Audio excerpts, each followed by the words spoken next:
The mother of all talk shows is back. Unleashed, unabridged, uncensored, and unbelievable. Only on Sputnik Radio.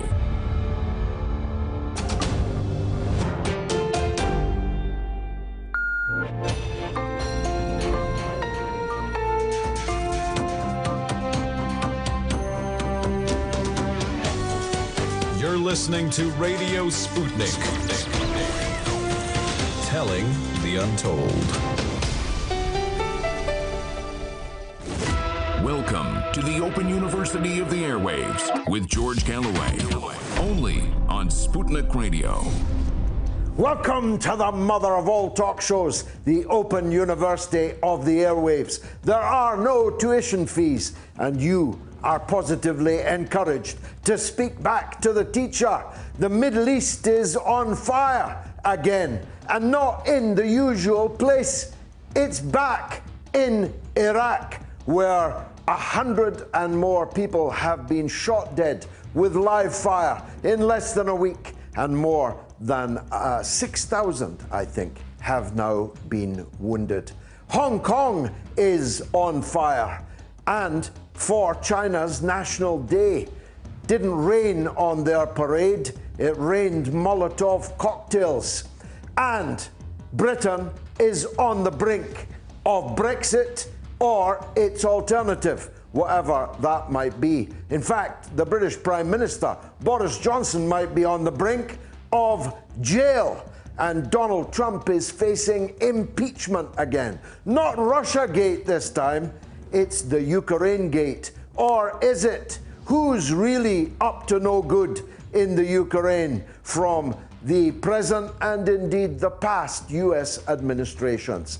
You can join us tonight on no less than 12 different platforms. Last week, hundreds of thousands of people watched and listened to the mother of all talk shows. Buckle up, it's rock and roll radio with pictures. Radio Sputnik.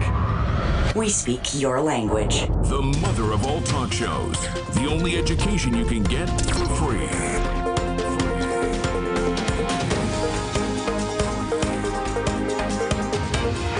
George Galloway. This is Radio Sputnik.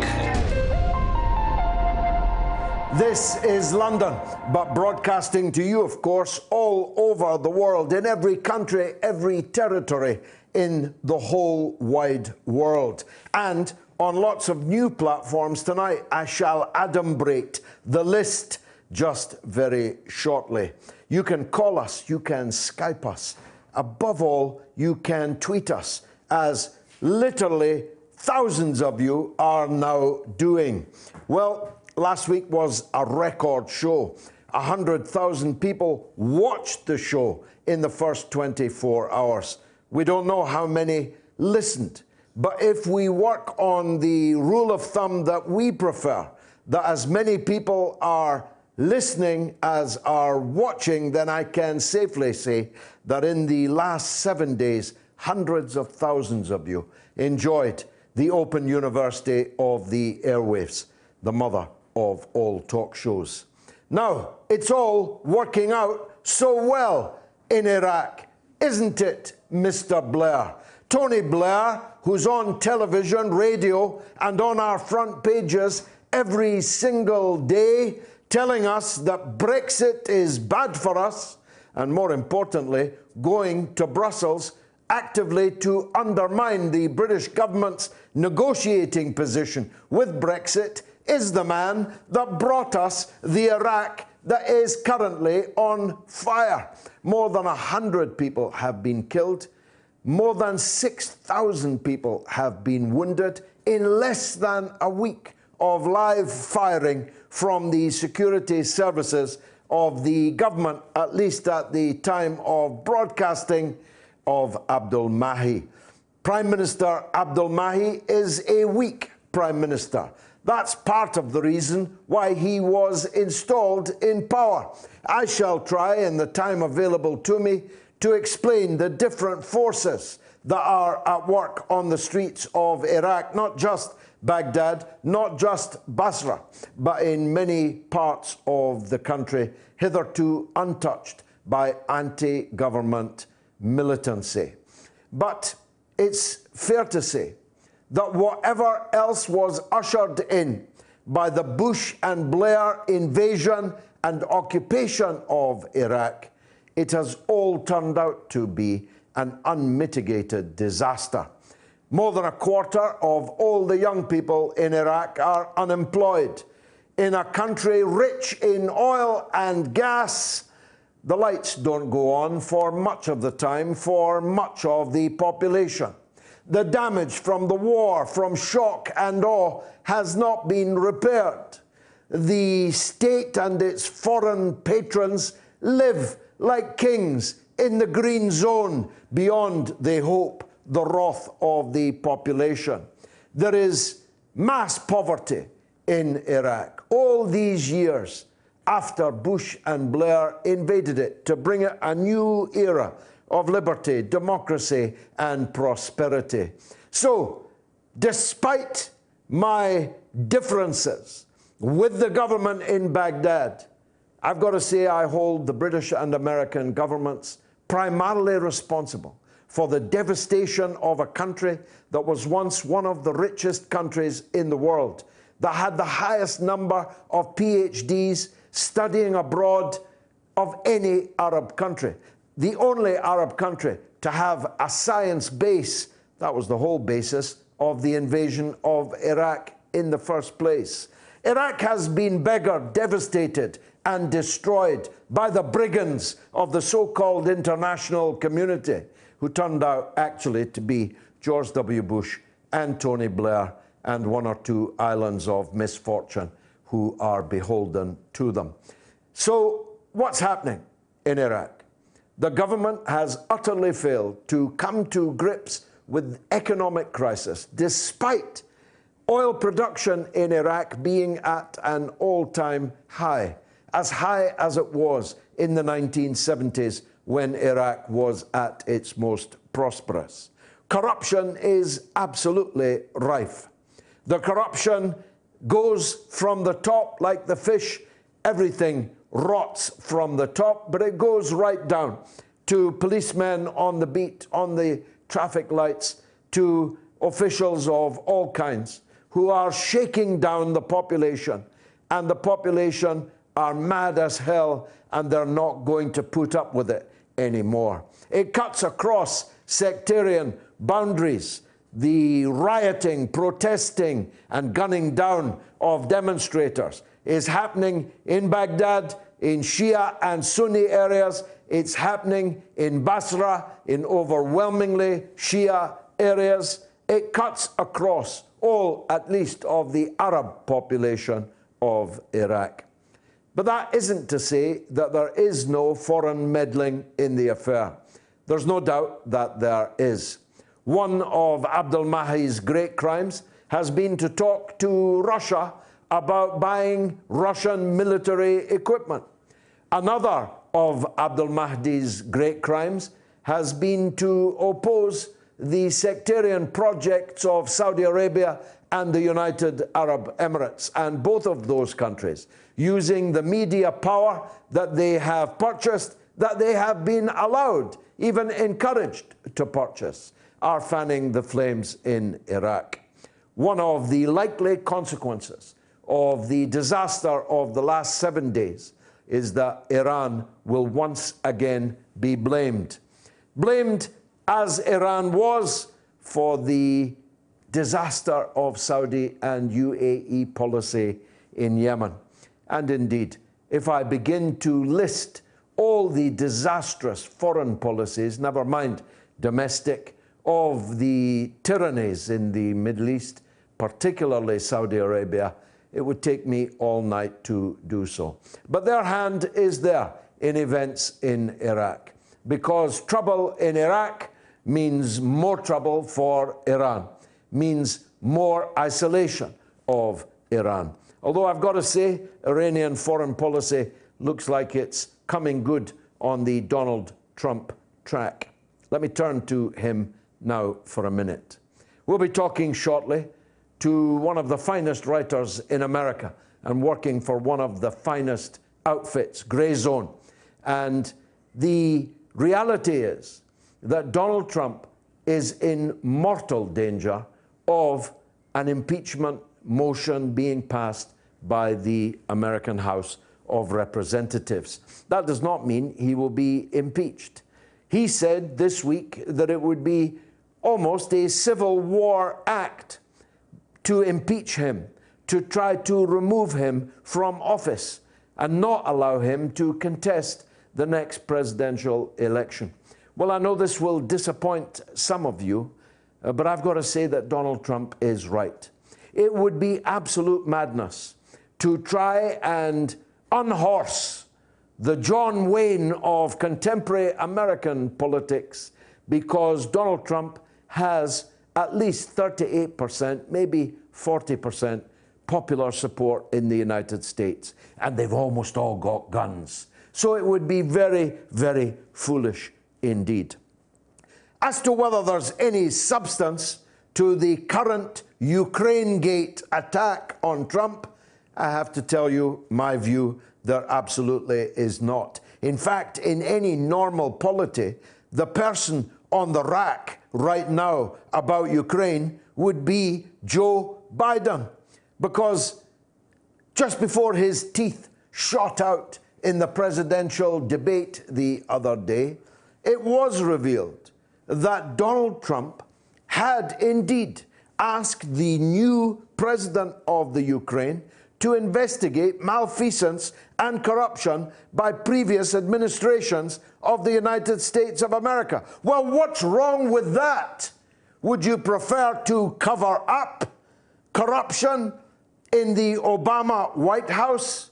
Obama, Clinton, and Biden were up to their necks in blood and treasure in the Ukraine. I just looked before I came on the air. Which country do you think in the whole wide world gave more money to the Clinton Foundation than any other? Yes, you guessed it, the Ukraine. What was it that first attracted the Ukrainian people to the Clinton crime family? Well, of course, it was in part payment for services rendered. If it were not for the Clinton crime family and their successor, Barack Obama's administration, then the coup in the Ukraine would never have happened. The parliament would never have been set on fire. The president would never have been sent fleeing for his life. The Russian language would not have been relegated from the list of official languages in the state. The eastern part of the Ukraine would not have had to break away from the central government in Kiev. Crimea would still be a part of the Ukraine. All of these are consequences of the Obama administration's foreign policy towards the Ukraine. And then there's the small matter of Joe Biden on tape, lips moving, pictures and sound, boasting that he threatened the government of Ukraine that if they did not sack their own state prosecutor, that they would not receive the $1 billion loan guarantee that the government had promised them. And the only way to avoid that economic catastrophe was for the Ukrainian government to sack their chief prosecutor. Now, what was it that first attracted the attention of Vice President Joe Biden to the state prosecutor in Ukraine, many thousands of miles away? Well, it couldn't be that that state prosecutor was investigating a company on which Joe Biden's son sat on the board of directors, a position he landed just days after being cashiered for using crack cocaine from the US military. We'll be talking to Ben Norton, one of the great sages of American journalism, about that very shortly indeed. I want to turn to Brexit. I want to turn to Boris Johnson, who's in deep trouble, but not over Brexit. As a matter of fact, Brexit might be the only thing that can save him. He's on a sticky wicket, if you'll forgive the rather colourful pun, with his friendship with a pole dancer from America, a woman that he took on 3 official business trips abroad, though she had no case for being on the aeroplane. And indeed, it was advised by his officials that she should not be on the aeroplane. Boris Johnson was visiting her Shoreditch apartment, she says, for technology lessons, which has given rise to a new euphemism. When I worked at Private Eye, the euphemism for illicit sexual relations was Ugandan affairs. I was discussing Ugandan affairs, said the miscreant. Well, it seems that Boris Johnson was visiting this young woman regularly to discuss technology and indeed to receive technology lessons. What the RAM rate was, what the hard disk, or was it a floppy disk, looked like, well, we can only speculate. But when it turned out that the young woman, with no visible means of support for her technology startup company, received no less than £136,000 of British taxpayers' money, a very great many alarm bells began ringing. And they may ring Boris Johnson all the way out of office. But of course, the real reason why they want Boris Johnson out of office is not his hard disk, but his determination, if necessary, to bring about a hard or clean break Brexit. That's what they really can't stand. The British establishment, the British elite, the vast majority of the millionaires in Britain and all of the billionaires in Britain are absolutely determined, like Mr. Blair, to wreck Brexit. And they fear that Boris Johnson might not go to Brussels and ask for an extension at the European Council in just actually a few days' time from now. What's going to happen on Brexit? Are we leaving? If we don't, what will the consequences be? Can Britain be sanguine that the kind of events that occur every Saturday in France cannot possibly spread here? I'm not so sure, although the British are not the French when it comes to street protests, if you know what I mean. Certainly, the people of China and of Hong Kong, a province of China, are now in no doubt what the whole game is in Hong Kong. The metro station is right now on fire. It's right next, by the way, to the largest mosque in Hong Kong. Policemen are being attacked with knives, with guns, with Molotov cocktails, with anything, any weapon that comes to hand in the increasingly violent demonstrations in Hong Kong, which reached their apogee on the 70th anniversary of the foundation of the Chinese People's Republic, the victory of the People's Liberation Army, and the declaration by Chairman Mao that the Chinese people have stood up. In a quite clearly choreographed series of events, the protesters in Hong Kong, with the foreign backers standing resolutely behind them, were determined to rain down Molotov cocktails on China's parade. Did they succeed? Will they succeed? How long will this go on? We'll be talking to China expert Joti Brar about that pretty shortly too.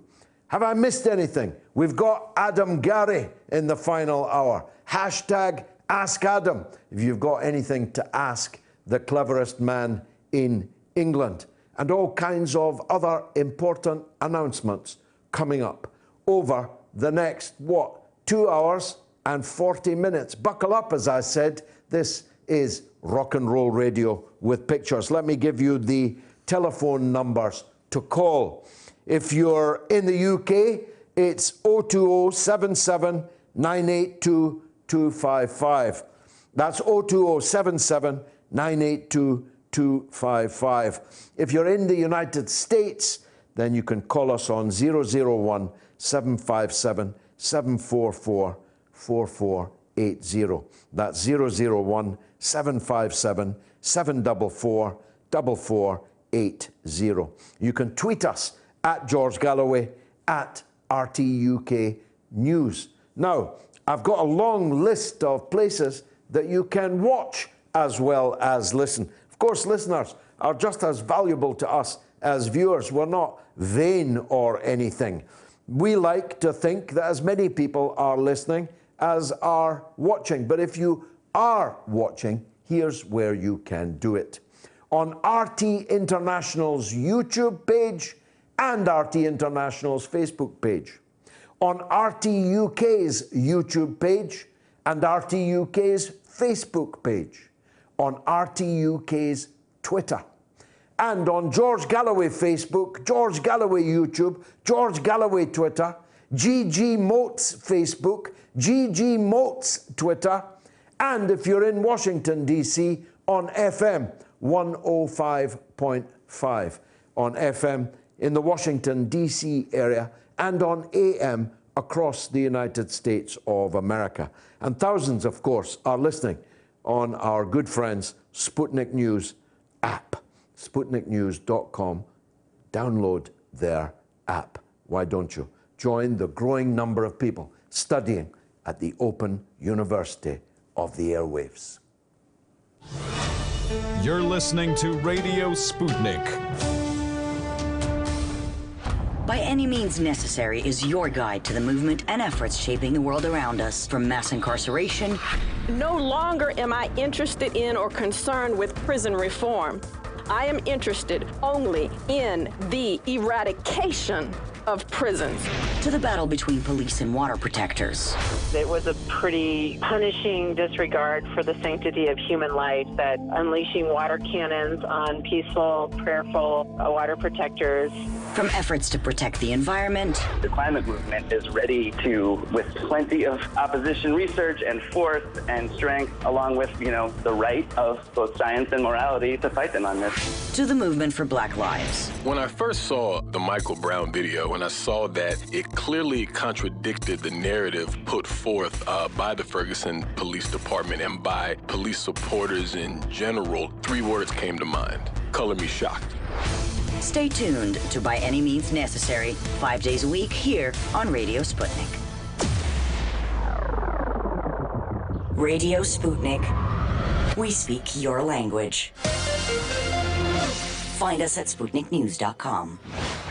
George Galloway and the mother of all talk shows. Join us at the College of Knowledge, where there are no tuition fees. We are talking.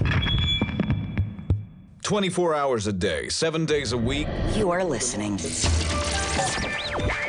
We give you the most essential out of the endless information space. Radio Sputnik. Telling the untold. The mother of all talk shows. The only education you can get for free. Only on Sputnik Radio. Joe Biden's eyes were bleeding, and then his false teeth shot out across the studio floor in 2 of the presidential debates. And now Bernie Sanders, many of our best hope for the US presidency, has gone down with a heart attack. He's had stents inserted into his heart. The campaign say that he will be carrying on, but there must be a question mark about the health. In the case of Biden, even the memory of Joe Biden and Bernie Sanders. What will that do to the Democratic presidential race? What will it do to the possibility of a second term for Donald J. Trump? And will Donald J. Trump even get to the starting line? The Democrats are determined to bring him down before he gets there, or at the very least to chisel the I word on his forehead as he enters that presidential race, the I word being impeachment. I've said my piece on the Ukraine. It's better if we now talk to someone who knows a great deal more about matters Americana than me, because he is one of the finest writers in American political journalism today, and he's working for one of the finest outfits. He works as the deputy assistant editor, forgive me, of the Grey Zone Project. He is, of course, Ben Norton, and he joins us now, I hope, on Skype. Ben. Absolutely, I'm here. Thanks for having me. It's always a pleasure to be here. Welcome to the show. Before I turn to Donald Trump, can I ask you to say something about the current condition of Bernie Sanders and whether you think the heart problems that he suffered, pains in the chest, taken to hospital, an operation, whether that's going to debilitate his presidential run? No, I think if you listen to what Bernie said after leaving the hospital, if you listen to his campaign, it's pretty clear that he's still going strong, that, you know, he's pretty old and does have some health issues, as anyone his age would, but actually he's still very insistent that he's going to be running in this presidential election, that he's going to win. As actually he tweeted to Donald Trump, he said, I look forward to beating you. And actually the irony of this entire case is that the same corporate media that viciously attacks Bernie Sanders all the time, when it's not ignoring him, and it also frequently simply ignores Bernie whenever he does, you know, something that many other candidates aren't doing, like visits with Native American leaders and other important actions he's been taking. When he does those things, he's either attacked or ignored. But when he has a heart attack or some kind of heart condition, immediately it's 24/7 coverage. Every corporate media outlet covers it, and they all speculate, is Bernie fit to run? And it just reminds me of the double standard in the 2016 election, when Hillary Clinton also had health issues when she passed out at a campaign event, and the media response was the exact opposite.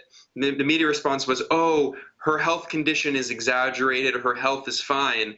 Of course, now the same pundits who insisted Hillary Clinton's health was fine are insisting that Bernie Sanders has to drop out because his health isn't. So, no, I have confidence that Bernie is in adequate health to continue running. And for anyone who's not confident, all I invite you to do is look at a photo that was released by his campaign when Bernie left the hospital. He had his fist raised in solidarity and support. So yes, I think he's going to continue fighting forward until 2020. And his rivals are obviously circling the Biden camp. You would have thought had enough on its plate, but they obviously saw a potential boon for themselves with Bernie Sanders going down. I didn't see or hear anything from Elizabeth Warren. She'd probably be the main beneficiary if Bernie were now to start to falter, wouldn't she? Absolutely. Elizabeth Warren increasingly is kind of becoming the consensus candidate, where there are elements of the kind of progressive camp and also the neoliberal establishment who control the party. They're coalescing behind Warren and trying to steal some of the energy from the Bernie campaign. There also have been reports that Elizabeth Warren is secretly working behind the scenes with Hillary Clinton. She also has major Hillary Clinton allies like Neera Tanden and others in Washington. And you're right that if Bernie were to falter, although again, I think we should stress it, I don't think he's going to, but if that were to happen, Elizabeth Warren and her camp is going to try to suck up a lot of that energy. But, you know, Elizabeth Warren is not Bernie Sanders. Elizabeth Warren was a Republican in her 30s who voted twice for Ronald Reagan. She, you know, is now trying to brandish her supposed progressive bona fides, but I think we should be pretty skeptical about her. And unfortunately, you know, there are a lot of candidates, but really the only candidate who's actually, I would say, truly committed to fighting for staunch progressive policies is Bernie Sanders. Many of the other, well, at least one of the major candidates. There are some more minor candidates who have good policies, but yeah, I mean, Bernie is unfortunately the only game in town. Now, Biden, as I was saying earlier, in any sane polity, the big question about Joe Biden would not be whether President Trump asked the president of Ukraine to see if he'd been up to no good. It would be on whether Vice President Biden, as he then was, had been up to no good. So let's switch to what we can now call Ukraine Gate. We've had Russia Gate hysteria for well over 2 years. Explain to the listeners and viewers, please, what is it about the Ukraine Gate that's got the Democratic Party leadership believing they can impeach him? Well, this is the ultimate irony, George, and I'm glad you mentioned it, that for nearly 3 years now, the neoliberal Democratic Party leadership has been obsessed with this conspiracy of Russiagate, that Trump supposedly colluded with the Kremlin to win the election. Of course, this was a convenient excuse to cover up the fact that Hillary Clinton was the second most unpopular presidential candidate in U.S. history after Trump. You know, she was widely hated by many people in the working class, by many people on the left. So they used this Russiagate distraction, right? And now that after the Mueller report fell through, the FBI special counsel Robert Mueller was unable to find any actual evidence after 2 years of investigation. So now that Russiagate has fallen through, the Democrats have simply gone next door, ironically, to one of Russia's main adversaries, Ukraine, which is currently fighting a kind of low-intensity war with Russia, and now they're accusing Trump of colluding with Ukraine.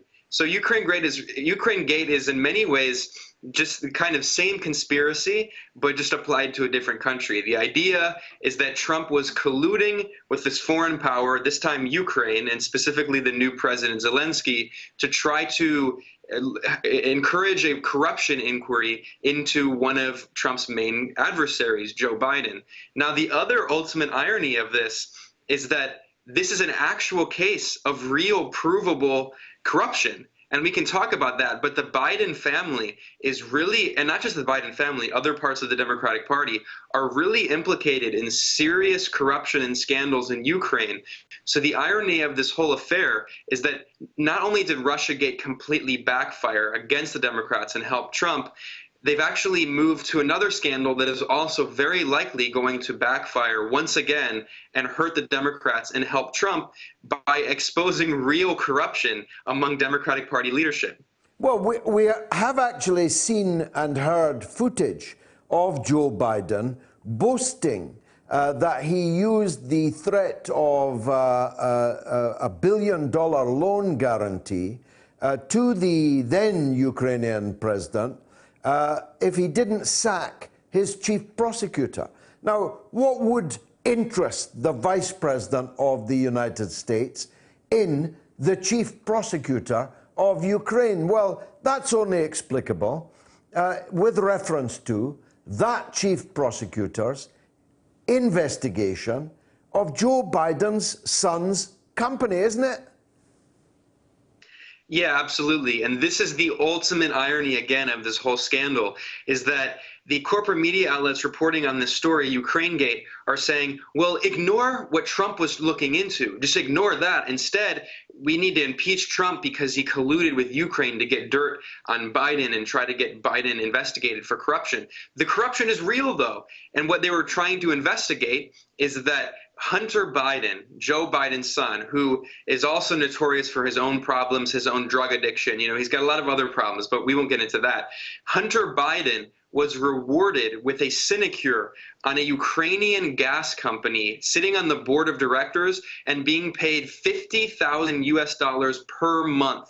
So more than $500,000 per year just for sitting on the board of this Ukraine gas company. Hunter Biden is not a gas specialist. He knows nothing about fossil fuels. The only qualification he had is that his father was the vice president. And then, of course, something we haven't even mentioned yet is that his father and the Obama administration were also deeply involved in the right-wing coup that ousted Ukraine's previous government, which was not necessarily a kind of puppet of NATO and the EU, and installed an extremely pro-NATO, pro-EU regime in a 2014 military coup that was once again backed to the hilt by the Obama administration and Vice President Biden. And immediately after this coup in early 2014, several months later, that is when Hunter Biden was given this sinecure on this Ukrainian gas company's board, being paid $500,000 for a year for basically doing nothing. So this is just scratching the surface of not just the Democratic Party, but the kind of U.S. national security state, the elite's involvement in this extremely corrupt affair in Ukraine, ousting an elected government, installing a corrupt regime, and then enriching themselves. And by looking further into this story, like once again, the Democrats are really risking the possibility of this blowing up in their face and exposing their own corruption. Well, there's an old Chinese saying, sometimes the enemy struggles mightily to lift a huge stone only to drop it on their own feet. And this seems to me such an obvious blowback. I'm going to go a bit left field here, Ben. Is it possible that the Democratic establishment have inflated this issue, in fact, to damage Biden, to put him out of the race on behalf, say, of Elizabeth Warren? I'm not so sure about that. There's still major big money behind Biden.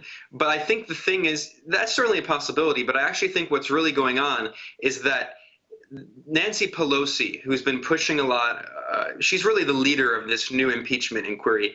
Nancy Pelosi was in a difficult situation politically because there were elements of the Democratic Party who were pushing for impeachment and others who were wary, warning that a failed impeachment proceeding could actually help Trump. And I actually agree with that analysis. So Nancy Pelosi was being pressured and looking for a reason to try to impeach Trump. And then, of course, here comes this CIA whistleblower. The whistleblower we now know, we have confirmation, was in the CIA. We also know that this whistleblower, who is the one who first talked about this Ukraine scandal, also did not actually see the direct evidence, that this whistleblower was citing evidence coming secondhand from other officials. So there is definitely much to scrutinize here in terms of the chain of evidence. And then finally, the other point to make is that Nancy Pelosi and Democratic Party leadership, and certainly the CIA elements who are pushing this impeachment attempt, many of them are actually invested in preventing impeachment over Trump's real crimes. And this reminds me of the anti-war activism that many of us were involved in during the Bush era, where there were many people on the left pushing for impeachment proceedings against George Bush for the illegal invasion of Iraq, which killed 1 million Iraqis. And many of us were told, oh, that's not reasonable. And similarly today, there are many impeachable offenses that Trump is carrying out.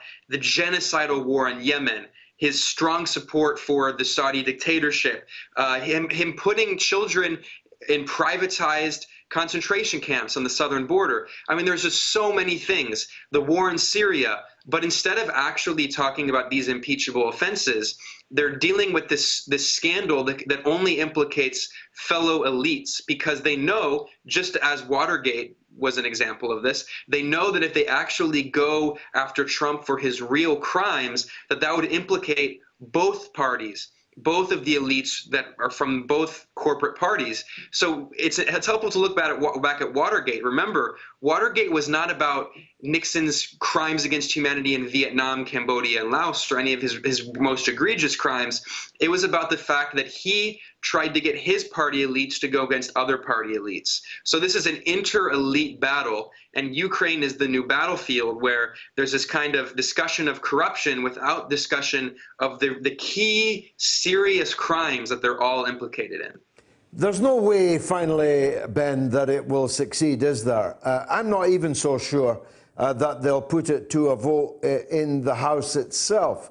And it certainly has no possibility of breaking into the Republican senators in sufficient numbers, at least, to get the two-thirds majority that would be required. There's no way it's going through the Senate. Even if it goes through the House, it's going to be a symbolic vote. and it's going to be a symbolic vote leading up to the 2020 election. Everything happening right now is about the 2020 election, and it's about trying to put the fire on Trump. And the thing is, there are those of us on the left who say, you know, we should criticize Trump for his actual crimes, even if that implicates Democratic Party elites. But the Democratic Party elites leading up to 2020, they don't want to have that discussion because it exposes their own crimes and their own corruption. Instead, they want to make it all a media circus, focusing on this Ukraine Gate scandal and putting the fire on Trump. So Trump feels the burn leading up to the 2020 election, and he's distracted and wasting his time with this circus of impeachment proceedings. But all I'll say is, I don't want to say I told you so again, as we said after Russiagate fell through, but unfortunately I have a feeling that in a year from now, when the impeachment proceedings completely fall through and Trump is actually empowered by this, that it proves his narrative that there's a witch hunt against him, I guess we'll all have to say I told you so again, because the Democratic Party elites again and again and again are dropping that stone on their foot, as you said, George.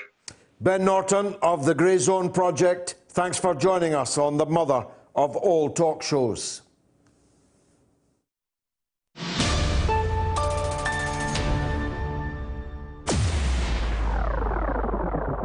Radio Sputnik. We speak your language. Find us at SputnikNews.com. Tune in every Thursday to Loud and Clear with Brian Becker for the regular segment called Veterans for Peace, where we focus on the contemporary issues of war and peace that affect veterans, their families, the country, and the world as a whole. Veterans for Peace President Jerry Condon joins the show every Thursday. Hear about this and more every Thursday right here on Radio Sputnik. We are above all the latest developments, and we don't take any sides. Radio Sputnik, telling the untold. The mother of all talk shows, with George Galloway. The world is our classroom, and you're welcome to sit in and join the seminar.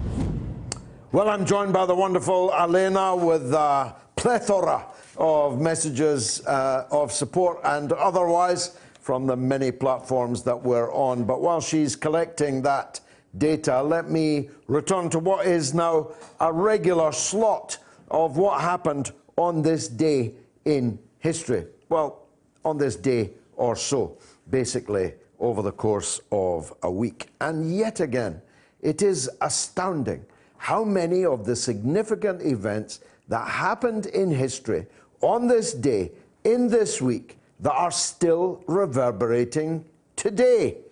On this day in 1973, the Yom Kippur War broke out. There was heavy fighting between Arab and Israeli forces across two fronts, the heaviest fighting along the Suez Canal and the Sinai Peninsula. The Arab forces were backed by the then Soviet Union, whilst Israel's military was bolstered by enormous US airlifts of military equipment. Hostilities ended on October 22, with both sides sustaining heavy losses. An estimated 8,500 Syrian and Egyptian soldiers, whilst Israel lost about 6,000. Anwar Sadat, who was prime minister then, returned for the second time in 1980, but months later, as president of Egypt, on this day in 1981, he was shot dead by gunmen who opened fire from a military parade he was reviewing on the 8th anniversary of the Yom Kippur War.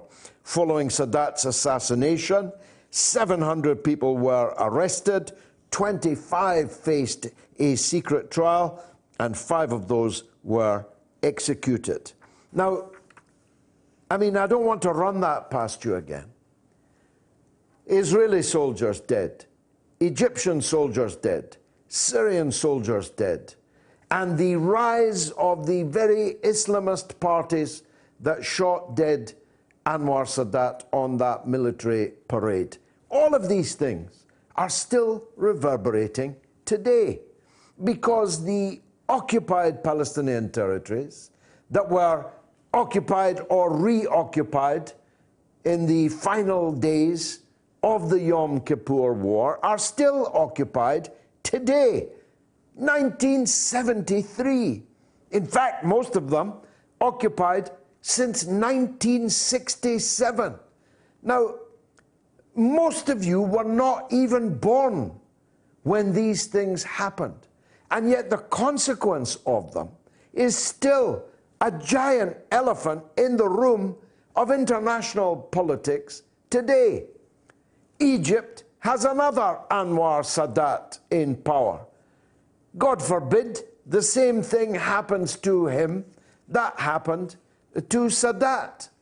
The unanswered contradictions in Egyptian politics, the conflict between Israel and Syria, none of these things have been resolved. They continue to suppurate as a toxic sore on the face of international politics. And how about this one? I don't have time to do them all, but thanks to my clever friends behind the glass who wrote this out. In 1986 on this day, it emerged that Israel nuclear technician Mordechai Vanunu had disappeared from London. He had been lured to Rome by an Israeli agent. It was a honey trap. Her name was Cindy. Haha, if you believe that, you'll believe anything. He was subsequently kidnapped by Israel's intelligence service Mossad, and all for leaking details of Israel's top secret nuclear weapons program. Now, I was there. I was in these events. As I explained to you earlier on the Epstein affair, I accused in Parliament Robert Maxwell, the disgraced media baron, mogul, tycoon. I accused him of betraying the whereabouts of Mordechai Vanunu to the Israeli security service, Mossad.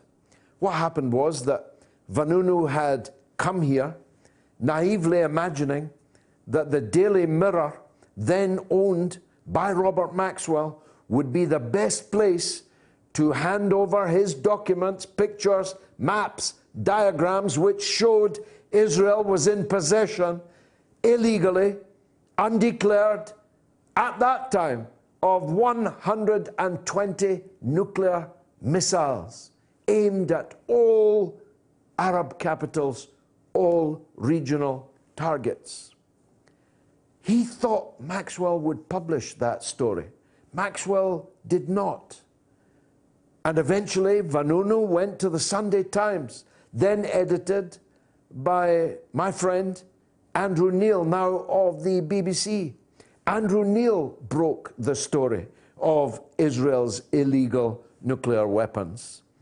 And Mordechai Vanunu was somehow persuaded that the fun fair in Leicester Square would be a fun place to visit. And there he was befriended over a candy floss by a honey trapper called Cindy, who persuaded him that, well, he was a really cool guy, and maybe he'd like to come up and see her etchings. Eventually, he was lured to Rome by Cindy, where he was drugged, kidnapped, flown in the hold of an El Al aeroplane, and was never seen again for 11 years by anybody. 11 years of solitary confinement, 18 years imprisonment in total, appearing in court with his jaws wired together like Hannibal Lecter, lest he should impart any further truths than Andrew Neil had already published in the Sunday Times. Now we've got Israel threatening to attack Iran, which doesn't have any nuclear weapons, when we know that Israel has hundreds of nuclear weapons. Vanunu can still not leave Israel. And Robert Maxwell's daughter, Ghislaine Maxwell, Epstein's aide-de-camp, and aid in all kinds of sordid and nefarious affairs has disappeared off the face of the earth, just like her father did off the end of his boat, the Lady Ghislaine of the Canary Isles. It's amazing. There's nothing new under the sun. Everything, I've seen it already before. And everything is connected to something else. Some things never change. One of the things that never changes is the assiduity of Elena's work, going through the streams from 12 different platforms of tonight's show. Elena, give us the headlines. Well, first of all, I'd like to tell you how many people are listening to us from how many countries, actually. Okay, go ahead. So we've got Canada, Somalia, Iran, Poland, Finland, France, Greece, New Zealand, Belgium, Austria, Syria, Brazil, South Africa, Lebanon, Australia, Italy, Pakistan, India, Russia, United Arab Emirates, Bangladesh. That's amazing. That is global reach, ladies and gentlemen. I take my hat off to all of you. That is terrific news, yeah. What are they saying, the people from all these countries? Well, we're getting loads of calls today, so they're keeping me quite busy. Yeah. But I might have to come back you and might give you have to more come back with an updates update. on comments. Yeah, but yeah. What are people interested in? Just tell me that. Well, we've got comments on China, Brexit, and a few comments on Middle East. Okay. We've got someone saying about China that I wish that I could understand what is really happening in Hong Kong. Surely these kids don't really believe that there is a democracy in the United States of America or even in the United Kingdom. Well, what they've never accepted, Britain, the United States, is that China can be allowed its onward march of progress. Because at this rate, before even I am very much older, the Chinese economy, Chinese society will be the most powerful, the most rich, and the most influential country on the planet. And they've tried everything. They've tried the Falun Gong, they've tried the demigod Dalai Lama, they've tried the Muslim question in Xinjiang. They are alleging that people's organs are being harvested. They've thrown everything at China. None of it has worked. The onward march of China seems ineluctable.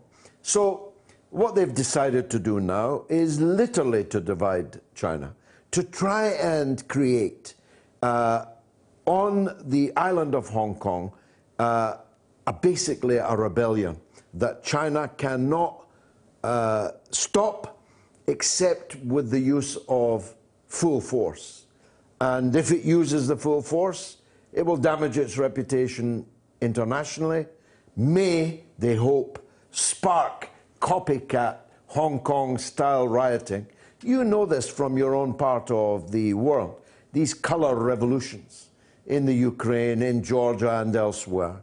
You set up an anti-communist zone, or in the case of Georgia, an anti-Moscow, anti-Russia zone.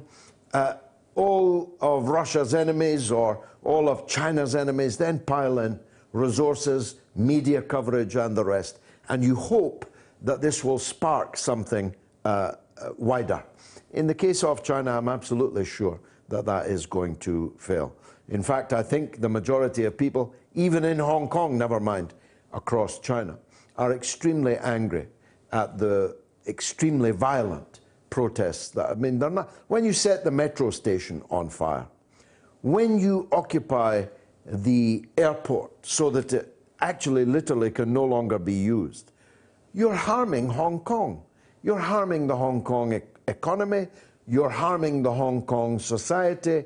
Even in Hong Kong, I think the majority are against what is being done on the streets of Hong Kong. But across China as a whole, I have no doubt that hundreds of millions of Chinese are probably wondering why the Chinese government is putting up with this for quite so long. Anyway, just my point of view. If you've got a different point of view, you can call or tweet us. Any last words, or are you going to come back? No, well, there's another comment on China. saying if UK protesters acted like Hong Kong protesters, we would see the UK media condemn us as savages. Well, there isn't, not just that. Let's take masked protesters. It's illegal to wear a mask on a protest in almost all countries. The declaration of emergency, which that's not what they've called it, but that's effectively what it is, in Hong Kong over the last 24 hours or so, is on the statute book in all countries.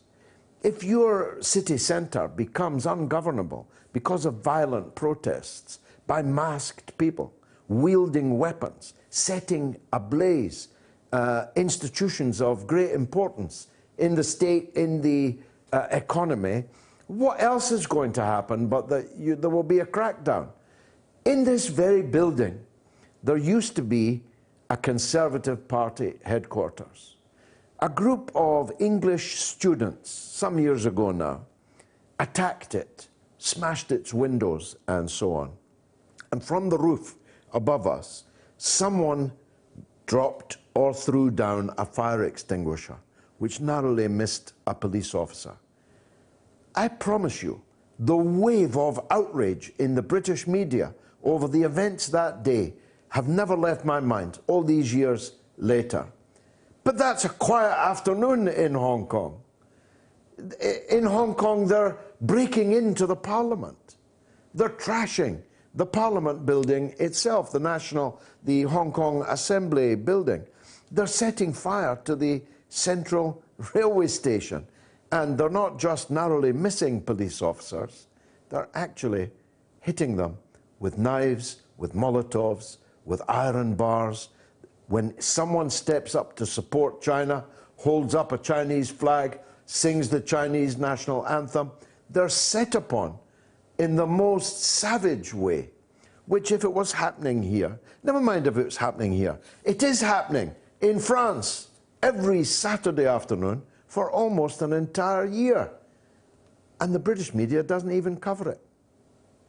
Anyway, that was a long answer to your question. I hope it satisfies them. Thank you very much, Elena. You're going to come back, yeah? Yes. Because we need further and better particulars. We're going to be talking about China and Hong Kong in the second hour with pro-China activist Joti Brar. And in the second half of the second hour, we're going to be talking to Elizabeth Jones from the National Executive Committee of UKIP, the United Kingdom Independence Party. We might as well hear what they've got to say about Britain's Brexit imbroglio.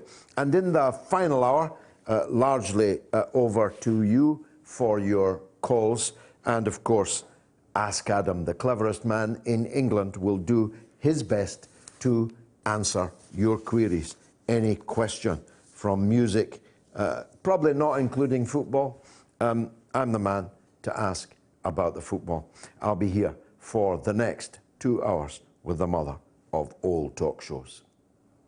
Curious about our curriculum? Have something to say? Then call us now to join the debate on the mother of all talk shows with George Galloway. This is Dominic Carter, a political reporter in New York for Verizon Fios TV News. This is Dr. Bill Honigman of Progressive Democrats of America, PDAmerica.org. Hey, everybody. My name is Tim Black of The Tim Black Show. This is Tom Luongo of Gold Coast and Guns. Hello, this is Benny Johnson. Hi, this is Juanita Broderick, author of You'd Better Put Some Ice on That. This is Jamal Thomas from the Progressive Soapbox. Hey, this is Raheem from D.C. This is Rachel Blevins, a correspondent with RT America, and you're listening to Fault Lines with Nixon and Stranahan. When I'm waking up in the morning and I'm looking for what's on the queue for the day, I tune to Fault Lines with Nixon and Stranahan. The wokest radio show for your wokest AM. These guys are the best in the business and experts when it comes to policy. They're bringing you the top headlines with an angle that you won't see in the mainstream media. Fault Lines is the greatest show on the radio. I enjoy immensely talking with Lee and Garland. They always treat me from either side with due respect, and it's a wonderful conversation. the best morning news show in America. Fault Lines with Nixon and Stranahan. Lee and Garland speak truth to power from the depths of the swamp itself, right here on Radio Sputnik.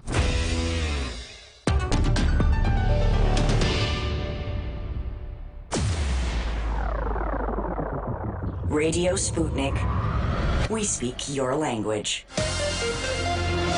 Find us at SputnikNews.com.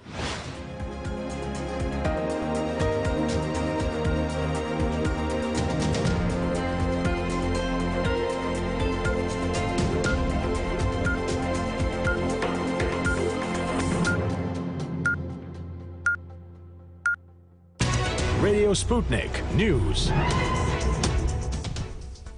A second whistleblower has come forward in the impeachment case against U.S. President Donald Trump, according to lawyers representing the first one. The second person is also believed to be a CIA official and has allegedly spoken to the Inspector General. The White House has not commented, and President Trump has repeatedly rejected the original complaint. No details have been released about the second whistleblower claims. And anti-government marches in Hong Kong have ended in rioting, with attacks on government offices, a metro station, and businesses with ties to mainland China. Police used water cannons, tear gas, and truncheons, reportedly removing masks from demonstrators they arrested, and a number of people were injured. Tens of thousands of protesters had turned out in the rain, spurred to act by a ban on wearing masks at rallies. The controversial ban was upheld by the High Court on Sunday. It was introduced by Chief Executive Carrie Lam, who invoked powers dating back to colonial rule by the British. Next, 4 people have been killed in a shooting at a bar in Kansas City in the Midwestern U.S. state of Kansas. Local police say that 5 other people were wounded during the incident between 10th and Central Avenue. Police said later that the suspect, a Hispanic man, was on the run after the incident. Further details about the motive and whereabouts of the gunman are still unclear.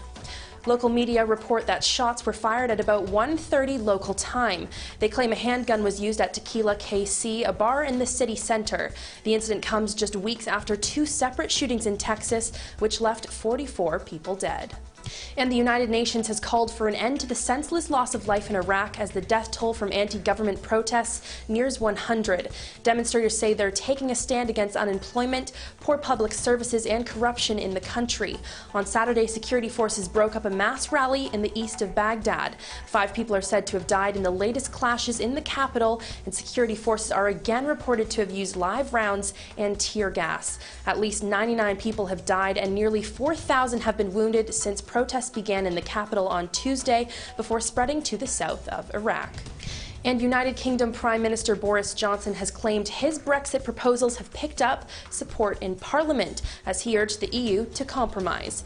Ahead of a crucial summit in 11 days' time, he insisted a revised agreement was possible if the EU is willing. However, in a blatant rebuff, the European Commission made it clear there were insufficient grounds for further negotiations unless the UK came up with an operational solution to the Irish backstop, among other issues.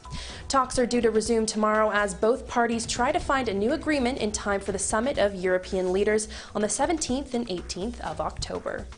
Also tomorrow, the judgment in an action raised by Scottish National Party MP Joanna Cherry aimed at forcing Johnson to seek a Brexit extension is due to be delivered in Scotland's highest civil court. And on Tuesday, the deadline expires for the Prime Minister to hand over his correspondence with the U.S. entrepreneur Jennifer Curry dating from his time as London mayor. Johnson has been accused of having an affair with the former model, taking her on foreign trips and facilitating grants to her business. And finally, Ginger Baker, one of the most innovative and influential drummers in rock music, has died at the age of 80. A co-founder of the supergroup Cream, he also played with Blind Faith and Hawkwind in a long and varied career. Nicknamed Ginger for his flaming red hair, the musician was born Peter Edward Baker in South London shortly before World War II. His early ambition was to ride in the Tour de France, but he was forced to quit the sport when at 16 years old, his bicycle was involved in a collision with a taxi. Instead, he took up drumming. Well, that's Sputnik News. I'm Emily Horn.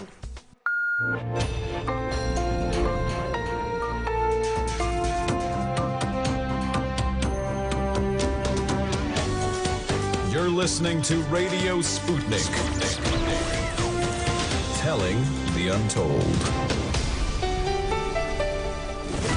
Welcome to the Open University of the Airwaves with George Galloway, only on Sputnik Radio. You're watching or listening to the mother of all talk shows, the Open University of the Airwaves. No tuition fees, and you're positively encouraged to speak back to the teacher. Indeed, I'm not even qualified as a teacher. I left school at 16 to make tyres for Michelin. I can make a mean ZX radial, but I'm a facilitator, and basically I'm here in the chair so that you can hear alternative points of view and can contribute your own. So phone us or tweet us. Above all, spread the news. If you're watching on Facebook, share with all of your friends. I'm determined to get to the 1 million mark by Christmas. I told you that already. So, we're talking about China. Can we lose that drumbeat? I know that Ginger Baker has passed away, but there's no need for an interminable drumbeat. The first 30 seconds was quite enough. We'll talk about Ginger Baker later when I tell you I'm up to his part of the world in January. But just before the break, we were talking about the events in China, in Hong Kong in particular. I gave my point of view. My guest this evening will give hers, but that's not the final word. The final word can be yours. So make sure you hit the phones and the tweets. You can even Skype us, although fewer people are doing that than we anticipated. Thank you very much. By the way, this is not product placement. This is not Yorkshire Tea. Yorkshire Tea are not paying me to drink out of this mug. And as a matter of fact, I never drink Yorkshire Tea. This is Red Bush tea in a Yorkshire Tea mug. Let me take a sip before introducing my esteemed guest. She once travelled all the way from London to Gaza with me, and a very fine travelling companion she was. She's Joti Brar. She's a pro-China activist. She's one of Britain's leading communists. She writes and speaks. In fact, she's just brought her latest pamphlet to give me. She writes and speaks brilliantly. She's an admirable cadre of the Communist Party, but she is here to talk about China. Joti Brar, thanks very much for coming on the show. Do you think I summed up earlier what's really going on here? Except I'd add this caveat. It's quite clear that there's a sufficiently large number of people in Hong Kong alienated from the Chinese state and its leading force, the Communist Party of China, to sustain what is now quite a long period of attrition out on the streets, where it's getting really very dangerous and violent. So I fully concur with your summary that you made earlier. I think what we have to be really clear about is that the leadership, the inspiration for this movement is not local.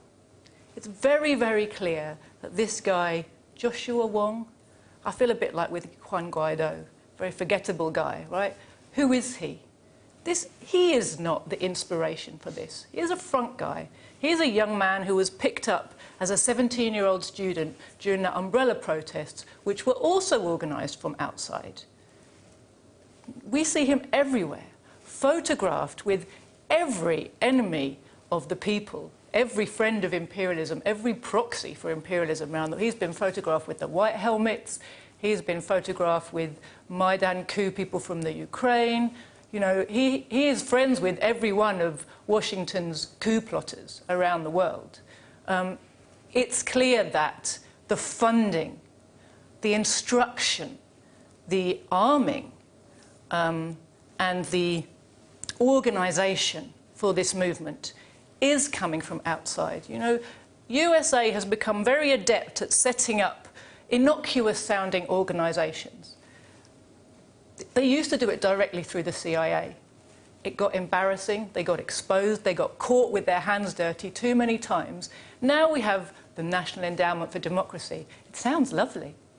The reality is it's the CIA with a new name, and they perform the same functions. And it's very clear that Joshua Wong and the people like him are being trained by this CIA front to operate against China. They call them NGOs, but in fact they are FGOs, foreign government organizations. Exactly. I was there once when Fidel Castro developed his thesis that NGOs were a Trojan horse sent in by the enemy to look nice, look nicer than the CIA would have looked. And that's true of these NGOs in Hong Kong also, isn't it? Absolutely, yes. Oh, they perform an extremely insidious role. They are another wing of imperialism, performing, you know, the same functions with a different mask. And it's just a PR job, isn't it? Look at the white helmets. They're a PR front for a jihadi mercenary army. But it works very well when you have... Well, you get an Oscar for it. When you have the... Yeah, right. When you have the imperialist media who control so much of how we view the world, amplifying and endorsing and reinforcing the message of what these people are, it plays well. It's a script, and they all follow it, and there's no space on any of the airwaves for anybody who is willing and able to expose what's happening. So it's very difficult for ordinary people to understand that they're being fed a line, that it's basically a Hollywood script and it's a well-rehearsed playbook. You know, these colour revolutions that you talked about that earlier, they roll them out around the globe constantly. I mean, if we look right now, it's very early days. All the signs are they're trying to provoke a new one in Iraq right now. Yeah, I spoke about that earlier. Let's stick to Hong Kong, though. Yeah. How serious a challenge is this to the central government in Beijing? The big day was, on the face of it, a great success. It was a very impressive ceremony in Tiananmen Square. But of course, the uprising of protest in Hong Kong was designed to rain on their parade, raining Molotov cocktails and every other kitchen sink that they could throw. Did it succeed in spoiling China? How serious a challenge is this to China? Well, I don't think in China it succeeded in raining on the parade. Certainly, I'm sure people in China are concerned. I think the longer the protests go on, the less sympathy people in most of China, but even in Hong Kong, have. So there's a lot of backlash in Hong Kong. There's a big now, backlash. Yeah. But, you know, throughout most of China, there's increasing bewilderment at what these people think they're doing, and also how they've managed to develop such a split personality.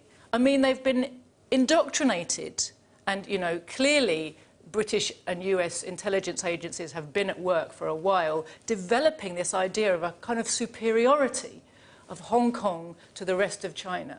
Reality is that Hong Kong is falling behind the rest of China right now. You know, it makes much more sense for them to stick with China and go forward. This idea that by separating from China they'll do better is a total delusion. But nevertheless, these kids have been trained with some kind of superiority complex. Britain's very good. The imperialists are very good at creating little pockets of people who have privilege. Even superior to some of the other ethnicities in Hong Kong itself. I mean, they parade a kind of racial supremacy, not just over Chinese people as a whole, but even some of their own neighbours in Hong Kong. But, you know, as a Chinese reporter said to me recently, who do they think they are? The idea that they're racist against Chinese people, but who are they? That they can't understand that they're Chinese. You know, there is no such thing as a Hong Kong nationality. The idea of a Hong Kong national liberation movement is totally delusional. You know, Hong Kong was stolen from China by Britain at the point of a gun, as you've pointed out many times before, George. I don't need to tell it to you, but maybe, you know, repetition is the key to learning. People have to understand this. Hong Kong is China. It was stolen at gunpoint to be a base for pushing drugs on the Chinese people. It was finally and grudgingly returned by Britain in 1997. Britain still acting as if it's got the right to dictate how Hong Kong should be run and preach to China about democracy in Hong Kong. I mean, anyone who knows anything about the history, it's kind of staggering. Yeah, or the insouciance with which they talk about democracy in Hong Kong is extraordinary, given that we ruled it for 150 years without a scintilla of democracy, freedom, liberty of any kind. Yeah, with nothing. Now, let's talk about how China is handling it. On the face of it, although there's now been some kind of state of emergency, the Chinese state is handling it with kid gloves. Every Western journalist who wants to go there and embed themselves with the protesters is there. They say that China is a totalitarian dictatorship, but it's not acting like one in Hong Kong. Otherwise, all these agents would have been kicked out by now. All these television companies whose purpose is to cause a problem for China, not to report the news, because if it was to report the news, they'd all be in Paris, which has the benefit of being 27 miles away, as opposed to 6,266 miles away in Hong Kong. So they're there for other purposes, not to report on protests. China's allowing this. The People's Liberation Army has not been deployed. The Hong Kong police are handling matters, or not. And it's getting more and more violent. How long does China continue this approach? And do you think there's a discussion going on inside the Chinese government as to how long this can be permitted to continue in this way? I mean, I'm sure there's a discussion going on, George, but one thing about the Chinese is they are nothing if not discreet. They don't tell you about the debates that they're having internally. And they play the long game. Nothing if not patient. They are exceptionally patient and thoughtful about what they do. They don't rush to act or rush to judge. They think things through. And they have shown incredible restraint, as you've said. I'm sure that they don't want to give any justification to the imperialists, any further fuel to their propaganda fire, to be able to go out and say, look, the evil dictatorship is crushing now. We told you it would. I mean, clearly this movement is a provocation. The idea is to prove that China is responding with force, to try and create, as you said earlier, you know, copycats elsewhere, to create a sense across China that the Liberation Army is an anti-people's army, not a pro-people's army, the sense that the state is an anti-people state, not a pro-people state, to try and encourage people anywhere else who might have any kind of discontent that now's a moment to rise up and, you know, fight. Let's take a call, Joti, from Wayne in Cheshire. Go ahead, Wayne. It's always a pleasure, George. Thank you, sir. Go ahead. I've been watching the Hong Kong situation, and first of all, I've been on many demonstrations over 40 years myself in this country, in the UK. And first of all, I can't believe how these young people in Hong Kong think it's any better in the UK or America, which they're asking for help from. And if we demonstrated the way they do, oh my God, they would track us down, we'd be blacklisted, never get a job again, probably never get benefits, and be in prison for 10 years. Well, that's a fair point, Joti, isn't it? That the demonstrators, if they behaved as they are behaving here in England, still more in France, they would be treated in a very different way to how, up till now at least, the Chinese state is treating them? We see this in many countries where imperialism is inspiring and backing protest, that the governments have to be cautious in the way they respond, particularly because they don't want to encourage further attacks by imperialism, and they know what can happen with these provocations. They also have a different approach to these kind of protests because they are broadly pro-people governments. So they have the mass of the people on their side across China. Just it's similar to what you see in Venezuela. You know, they can afford to be a little more lenient. Whether we would like to see them be a bit less so, a bit more firm in. Well, yeah, I mean, I'm certainly not advocating, you know, shooting people and so on. That would be dreadful. It would be, it would make every matter worse. But I'm not sure that you can stand by and allow your metro station to go up in flames. I mean, we're next. They've sacked the parliament. They've burned down the metro station. They have made inoperable the airport, all of which are vital organs of the economy and society in Hong Kong.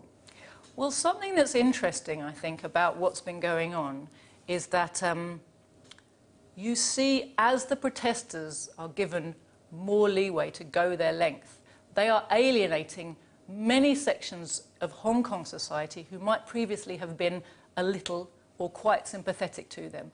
A lot of business people who worry about, you know, moving away from one country, two systems towards being just part of China in the normal way, which is due to happen in sort of 25 years' time, and would prefer to just stay fully capitalist and as autonomous as possible, and not really reintegrate with China. A lot of those people are seeing, this is not what we want. We can't operate this way. Look, they're killing business. They're killing the economy. You know, so in a way, and there's a school of thought that says by letting people run their length a little bit, they're alienating a lot of their I mean, that's what I thought they were doing for a time, but this has run quite a length. Last word from you, Wayne. The main thing for me that stands out, that obviously Hong Kong has got a free press, they've got the internet and everything. So they seem to really, truly believe that the UK and America is so much better and so much more freedom than they have at the moment. It amazes me.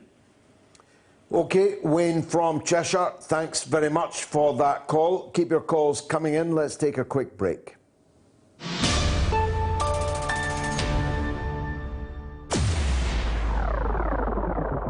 Radio Sputnik. We speak your language. Find us at SputnikNews.com. Tune in every Thursday to Loud and Clear with Brian Becker for the regular segment called Veterans for Peace, where we focus on the contemporary issues of war and peace that affect veterans, their families, the country, and the world as a whole. Veterans for Peace President Jerry Condon joins the show every Thursday. Hear about this and more every Thursday right here on Radio Sputnik. We are above all the latest developments, and we don't take any sides. Radio Sputnik, telling the untold. The mother of all talk shows, with George Galloway. The world is our classroom, and you're welcome to sit in and join the seminar. It is indeed the mother of all talk shows, and I'm talking with Joti Brar, a pro-China activist and one of the leading communists in Britain. Joti, finally, here's my take on this. Despite all the efforts, the British media and indeed the political class, which I think is quite divided on China, have not been able to demonize China in the way that they have demonized others. For example, you mentioned Venezuela, and indeed this situation is remarkably comparable to Venezuela. But others that I've, seen and have come and gone. I'm even old enough to remember when Nasser was the new Hitler, and then it was one after the other. Despite their efforts, they haven't managed to make people in Britain hate China, hate the president of China. In fact, most people don't know the name of the president of China, and if they have seen it, they don't know how to pronounce it. So, in other words, the demonization of China has not really been successful. Now, one of the reasons, it seems to me, for that must be that everybody with 2 brain cells knows that China is doing rather well, that China has made more people prosperous, has taken more people out of poverty than any other system, state, party, government, regime in all of human history. And therefore, an attempt to persuade them that, you know, the Chinese government are the new Hitler hasn't worked, can't work. What do you think? Well, there's 2 sides to it. One is we get a very divided view of China. So on the one hand, we're told they're responsible for the decline in our steel industry, although that started a long time before China was producing steel even. It's China's fault. That's a way to try and turn workers against China. On the other hand, we're told they've got evil, dictatorial, terrible, tyrannical government, and they're all oppressed and miserable. But then these other facts you were talking about, they leak out. China is the country that's doing the most to combat global warming, for example. On the one hand, we're told, oh, they're terrible polluters. On the other hand, we get news stories. I read yesterday in Forbes about how the world has become greener in the last 20 years because of China and India and their massive afforestation programs. You know, or we get information about China bringing so much solar energy online every day, that the only real place where climate change is being addressed meaningfully, actually, in the world is China. You know, and this kind of information comes out. China's the global leader in producing solar panels, that's making it a kind of viable technology for people everywhere, not just in China. You know, China's the one that's pushing forward in all types of recycling and green technologies. I saw someone, I was over there in February this year. They're really serious about it, you know. So we see, at the same time they're trying to push this terrible anti-China narrative, other things are coming through. Huawei. This whole thing with Huawei, they try and demonize Huawei and say, oh, it's a terrible, you know, breach of our security and all the rest of it. But on the other hand, you can't help noticing that China seems to be in charge of 5G, you know. Well, you don't get to do that without some serious investment in research and development and technology. And the fact that China's rising is clear. Yeah, and isn't it also the case that Britain's ruling elite is divided about China because a lot of them would like to do business with China. A lot of them are doing business with China. George Osborne, David Cameron, they were famously pro-China voices in various debates. Even in the British cabinet of Theresa May over the Huawei affair, the cabinet was divided as to whether to follow the American policy of shunning Huawei or at least partially try to incorporate it in 5G development. There's a contradiction, isn't there? On the one hand, you know, business is business, and, you know, the ethos of business is to make money, and it doesn't really matter who you're making it with. On the other hand, as you know, global powers, China's rise is a threat to Britain's position. Britain is coming down, China's coming up, and, you know, one is at the expense of the other. That's how they see it. They want to retain their control, the imperialist US, Britain, of technology. They want to hold back China's development, but at the same time, there's plenty of British businesses who want to use China's technology. So there is a contradiction, definitely. Now, just before you go, you brought me a pamphlet. I did, yes. Just let the viewers see it. It's hold that up? The Drive to War Against Russia and China. Good title, good picture. And summarise it in 30 seconds. It's really talking about why it is that Russia and China are targets of our imperialists. Why is it we're seeing this drive towards militarization and hostility towards Russia and China? And what should our attitude as British workers be towards that? What do we need to do to stop a war breaking out? I've got another call. Not there yet. I did see today in the newspapers, funnily enough, in The Guardian, The Observer, for the first time, a gap in the Skripal narrative. It turns out that Trump told Theresa May that the US investigations, and the US position was that Russia was not actually responsible for the attack on the Skripals. Now, we were never told this at the time, and of course, it could be of considerable moment. I thought I had another caller for you, but I don't. And so, are you getting them up, Chris? Take about a minute. The reality is that Russia, the biggest European country, Moscow, the biggest European city, the Russian economy, despite all these sanctions, is doing really well. China, they talk about a fall in growth in China. It's a fall to a number that any other country would give their right arm to achieve. Here's finally Ben in Manchester. Go ahead, Ben. Hello, George. Good evening. How are you doing, mate? Good evening to you. What would you like to say? Yeah, George, just a quick one about Hong Kong and what's going on over there. Just a quick insert about the social credit system that China have got going on. Have you heard much about that? I haven't, but Joti definitely will. What would you like to say about excellent. it? Yeah. Have you got... yeah, so basically, I've read a bit about what China's doing with the social credit system. So it's like the government will read people's text messages, their shopping habits, what they talk about, and then they'll give people like a rating on it. And then that will dictate if they can get train tickets, plane tickets, what schools that their children can go to. It's quite authoritarian. So I've read a bit about it, and it's not looking too good. So I'd just like to get your guest's views on that, really, and how she feels that fits into... I'm sure she will have a point of view on that. Joti? Oh, my God.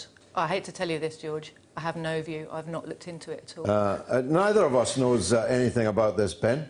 Where are you reading well, this? I'd recommend, George, you should definitely, if you get any time, definitely look into it. Are you calling it social credit? Social credit system, that's right, George. All right, I'll look it up, Ben, and if I think it's worth it, I'll return to it maybe next week. Is that okay?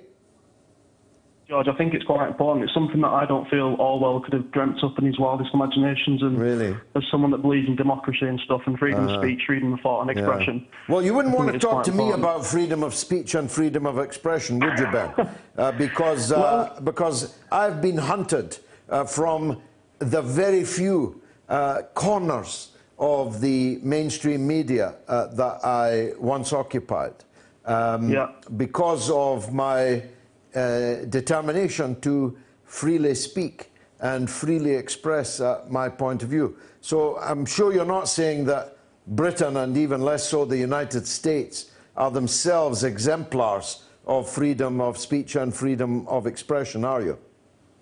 Well, not necessarily, but I mean... I know heard a that, horse for example, laughing outside. Not necessarily. Not necessarily. Well, have you seen the newsstands? Have you looked at the front pages of all of Britain's newspapers? Have you watched Sky News, BBC News, Channel 4 News, ITV News? Have you watched Mar and Peston? It's one note, Ben. One honest, George, solitary note. Yeah. Well, I do know that in China that the journalists have to pass a test, and they can't be journalists unless they pass the government loyalty test. What test do you think the journalists employed by Rupert Murdoch have to pass? I've got no idea. Well, I do, so let me tell you. I'll tell you what test they have to pass. The same test as Andrew Marr or Peston or Channel 4 News have to pass. They have to agree to keep their political coverage within the narrow parameters of the prevailing orthodox. And they have to agree to treat anyone outside those parameters as either mad or bad or both. So don't talk to me about journalists having to pass a test, because I could show you my scars, Ben. I could show you my sackings, Ben, for having a different point of view to the prevailing narrative. However, you have raised a point that neither of us could answer, and I promise you that we will return to that subject next week. Let's hear from Nate in the United States. Nate, welcome. Hello. Yes, go ahead, sir. Yeah, so you have your expert on, and a little bit of echo here, but I have been studying the Hong Kong protest. Yeah. And I've been taking on different perspectives and try to understand multiple sides. And I find it interesting that these Hong Kong protests erupted during a trade war, and the fact that China is so hands-off. And I guess my problem is I don't know how much authority is driven by Hong Kong government. I don't know what the influence of China's government in Beijing. I don't know what it's playing into, but it seems to me that it's incredibly hands-off. And I wonder if they've done a cost-benefit analysis that it's better not to engage in Hong Kong versus taking risks, maybe sanctions. I'm just curious about that angle. Yeah, no, it's a very good call, Nate, and a very interesting point that you make. As I think Joti implied, at least earlier, Hong Kong is actually much less important to China now than it was when in 1997 at the time of the handover. Other places in China are booming much more than Hong Kong. Hong Kong's economic future actually now looks bleaker than many other parts of China. And instead of asking China to help them catch up, you've got a group of people backed by foreign interest who are doing their best to disrupt and weaken further the Hong Kong economy. But Joti, Nate's point is that one of the reasons why China is not cracking down on this now, I don't know how many weeks, must be 20 odd weeks, not doing so because of the trade wars, because a trade deal with the United States may even yet, despite all the static in the atmosphere, within reach. Certainly Donald Trump could do with it in the run-up to the presidential election. Do you think that may be one of the things that is present in the debate we've both agreed must be taking place inside the Chinese leadership? There's no doubt that the trade discussions and negotiations are going on in the background all the time, whether or not they're in the headlines. There's also no doubt that the disruption, the pressure that's coming to China via Hong Kong will be being used by the states as a piece in their game to try and, you know, it's a classic technique. And certainly Trump likes this kind of bargaining, right? All or nothing, you know, like he promised fire and fury to Korea and then the next day he's having a burger or whatever. So they will be using this as a pressure point, and it will be one of the reasons that China doesn't want to be gung-ho in its response. Interesting. Nate, thanks very much indeed for that call. So I'm going to digest your latest pamphlet, The Drive to War Against Russia and China, and I'll report back on how it is. But having read Joti's work, having spoken with her, having travelled with her, I'm greatly impressed. I hope you were too. Joti Brar, thanks very much for joining us on the mother of all talk shows. Thank you. You're listening to Radio Sputnik. By Any Means Necessary is your guide to the movement and efforts shaping the world around us, from mass incarceration. No longer am I interested in or concerned with prison reform. I am interested only in the eradication of prisons. To the battle between police and water protectors. It was a pretty punishing disregard for the sanctity of human life, that unleashing water cannons on peaceful, prayerful water protectors. From efforts to protect the environment. The climate movement is ready to, with plenty of opposition research and force and strength, along with, you know, the right of both science and morality, to fight them on this. To the movement for Black Lives. When I first saw the Michael Brown video, when I saw that it clearly contradicted the narrative put forth by the Ferguson Police Department and by police supporters in general, 3 words came to mind: color me shocked. Stay tuned to By Any Means Necessary, 5 days a week here on Radio Sputnik. Radio Sputnik. We speak your language. Find us at SputnikNews.com. George Galloway and the mother of all talk shows. Join us at the College of Knowledge, where there are no tuition fees. We are talking 24 hours a day, 7 days a week. You are listening. We give you the most essential out of the endless information space. Radio Sputnik, telling the untold. The mother of all talk shows. The only education you can get for free. Only on Sputnik Radio. I'm not mistaken, if my clever friends through the glass can check this, this is the anniversary of the Sputnik launch. The launch of the very first orbiting object in the history of mankind. If so, it's rather an important anniversary that my clever friends missed. Just, you can't say we don't get around politically. We've just had a leading communist on the show, and now we're about to interview a leading member of UKIP, a member of the National Executive Committee. But just before I bring her in, I wanted to tell you about this verdict, which is due tomorrow in Scotland. It's an action brought by the SNP MP Joanna Cherry, who's also a QC, Queen's Counsel for those listening abroad, and two others to Scotland's highest court, the Court of Session. And the verdict is due tomorrow. She wants Boris Johnson to be ordered to request an Article 50 extension. This is in case the Benn Act doesn't succeed in forcing Boris Johnson to ask for an extension. And if he refuses, that he should be sent to prison. Well, I don't know how the SNP think that would play. It's a bit like this impeachment issue over Donald Trump. It seems like a smart idea amongst the smart set in Edinburgh's new town. How it would play in Scunthorpe or Middlesbrough or South Wales may, of course, be a very different matter.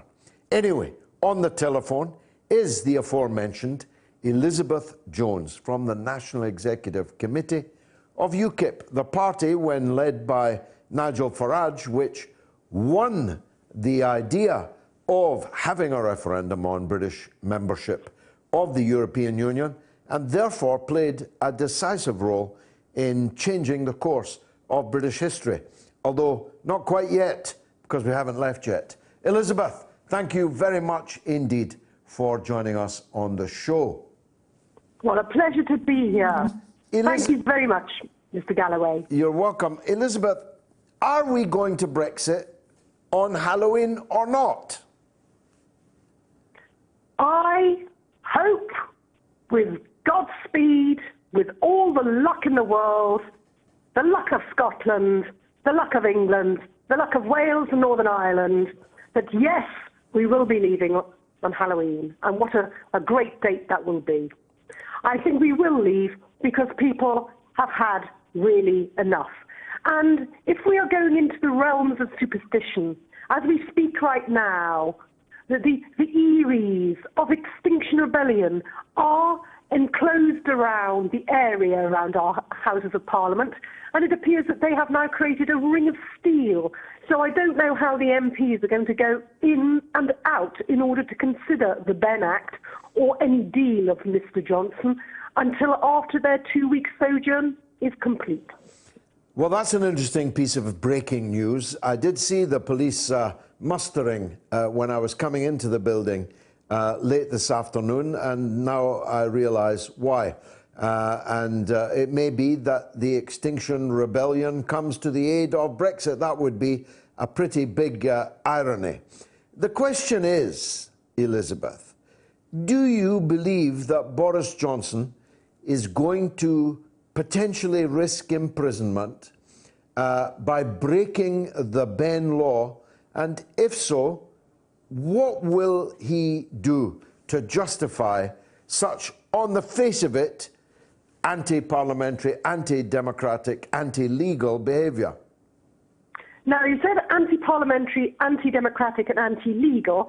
It's not necessary that all those coincide within one action of Mr. Johnson. As we're aware, such matters are subject to significant subjective analysis by judges, parliamentarians, journalists, academics. So it's difficult to say that he would have the ability to have an act that would embrace all those three areas. Now, my view is he seems to be rather gung-ho. We all know Boris Johnson. We all know he's a player. All these stories coming out of the woodwork. He touched my knee. He grabbed my thigh. He squeezed my bum. 20 years ago. Slew of women. 20 years ago. 50 years ago, 60 years ago, even before he was born, he did it. These all stories are all coming out of the woodwork. So he's a bit of a player. He likes to be a bit on the edge. We all know this about Boris, and this is part of the pleasure of watching Boris in action. It wouldn't surprise me if he really takes it up to the wire. After all, there was a press release that's just come out, which he said, unless the police turn up with a warrant for the Prime Minister's arrest, he is not going to be leaving and he won't be sending the extension. So that's quite tough talk. And also, from his perspective, I don't know how it would all pan out with his ability to stand as a parliamentary candidate, but my goodness, Britain would certainly make the world news if he ended up in HMP Belmarsh in a cell next door to Julian Assange. Quite so. Where on earth would Amnesty International's loyalties lie? Do you think they'll be there with their T-shirts, with a little candle with a bit of barbed wire wrapped around it, rooting for our Boris? Well, interesting. I spend every weekend either in the West Midlands or in Greater Manchester. This weekend it was Greater Manchester. I've just come back. Anybody who thinks that the appetite for Brexit in the Midlands or in the north of England is somehow waning obviously has never been there or is walking around in a metropolitan bubble whilst there. Because I'm a known person, I have a known face, people come up to me and talk to me about this everywhere I go. At the football, at the restaurant, in the streets. And actually, opinion on Brexit, certainly in the Midlands and the North, which of course contains hundreds of parliamentary seats, the Brexit feeling, already the majority feeling, in some cases, I mean in West Bromwich East, for example, 68% of the people voted to Brexit. Now that number, I'm telling you, is now higher. It is now higher across the West Midlands, across the Northwest. And parliamentarians and Queen's counsels, who are often also parliamentarians, who think they're being very clever with all these bear traps that they are setting, when they have to face the electorate, I believe are going to find that they were not so clever after all. What do you think? I totally agree with you. And let's face it, Mr. Galloway, it isn't only the United Kingdom. If we look at Europe, 1st of October, the Netherlands farmers were out with their tractors, ploughing back and forth throughout the Netherlands in rebellion against the what we call globalist taxes, the fuel taxes, the green taxes that the Netherlands is having to impose upon them. There just isn't the appetite to continue the EU empire. And of course, we don't know what Boris has up his sleeve in order to achieve our exit from this evil empire. And I think it may be something to do with Mr. Orban. At the moment, Burko's Remainer Parliament thinks that they've hogtied Boris like a little Lilliputian, and he's our Gulliver, nailed to the floor. They think they've shaved off his hair like Samson, removed his prime ministerial power, or so we're told. The next stage, of course, is can they achieve unanimity with their decision-making in the EU? And I would say no, because we have Mr. Orban in Hungary, who may actually be the spoke in their wheel. Well, yeah, I mean, I know that is one of the possibilities. I very much doubt if he would be prepared to stand up to the power that is Brussels, but we'll see. And there were certainly intriguing comings and goings on Friday in Whitehall involving quite high-level Hungarian deputations going into the Cabinet Office. That is one possibility, that one or more members of the EU will veto any extension of Britain's membership, thus sending us out on Halloween on the 31st of October.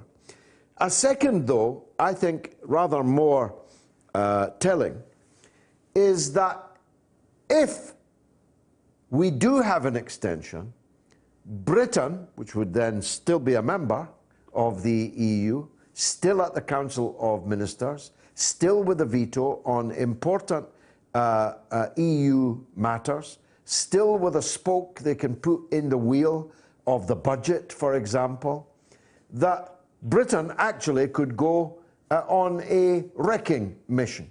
If you refuse to allow us to leave the EU, we'll bring the EU crashing to a halt. That's another possibility, isn't it? It most certainly is. And of course, you know which glittering job comes with that. Of course, is the UK Commissioner. And of course, the EU has said to us, unless we employ someone for this glorious role, they could take us to court. And I think who I know who I'd like to be the UK's EU Commissioner. I think I know too. Nigel Farage, your former leader. Oh, no, gorgeous George. I want the person who would be described as the rich man's Nigel Farage. You, George, put your hat in the ring. Elizabeth, thank you so much. Indeed, that would be a wrecking crew if they sent me to Brussels to put my hat in the ring. That's Elizabeth Jones, member of the National Executive Committee of UKIP. Now, it's been some time, thank you, Elizabeth, it's been some time since I had any written material. So while I'm waiting for it to come in, let me recap on the two important events that are coming up. The first is a week on Saturday, the 19th of October, at the Liner Hotel in Liverpool. We've taken the mother of all talk shows on the road.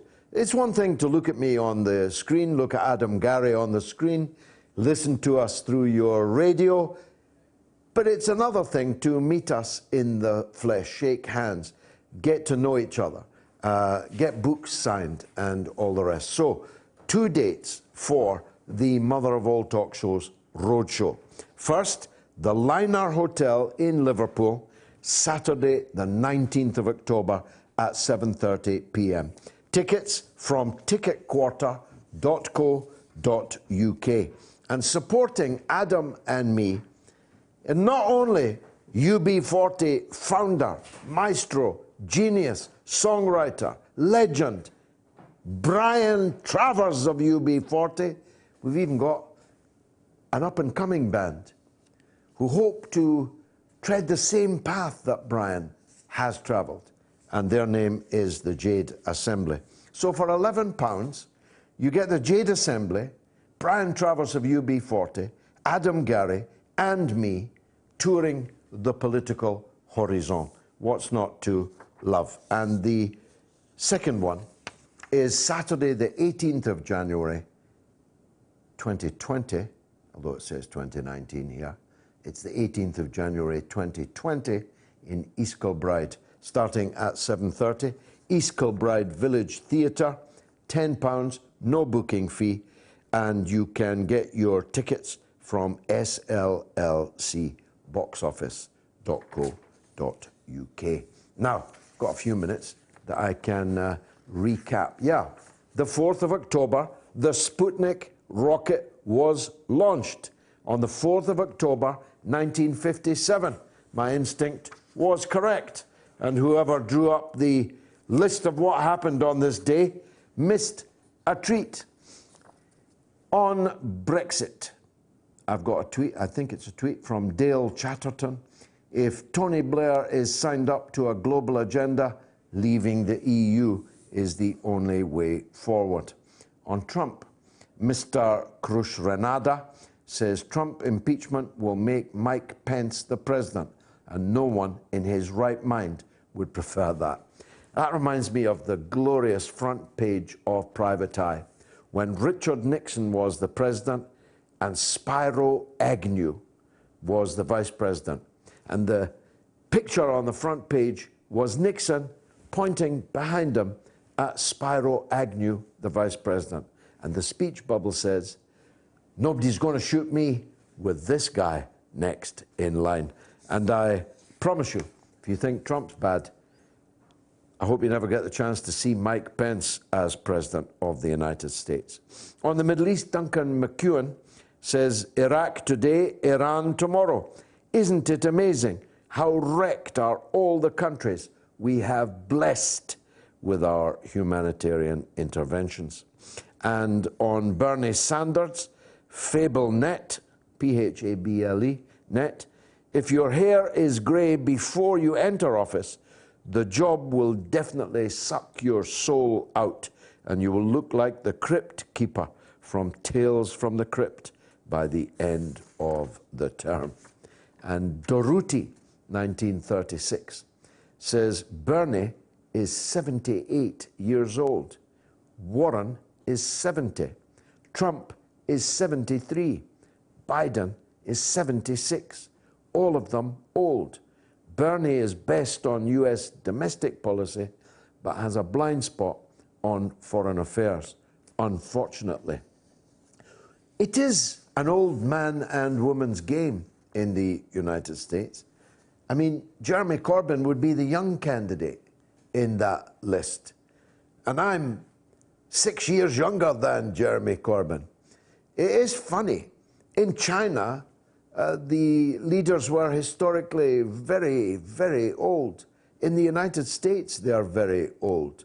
Some of them have false teeth that shoot across the floor during presidential debates when their eyes aren't bleeding. Others are going down like ninepins with heart problems. It is an old man and woman's game in the United States. Now, don't get me wrong, there's definitely a place for maturity. And the more mature I get, the more I can see the place for maturity. Because when you've seen it all, nothing really surprises you. I gave you that point earlier when we were dealing with things that happened on this day. But the need, therefore, is to have fresh blood coming up behind you. Which brings me to Manchester United. I am second to no man or woman in my love for Sir Alex Ferguson, who was for many years actually a good personal friend of mine.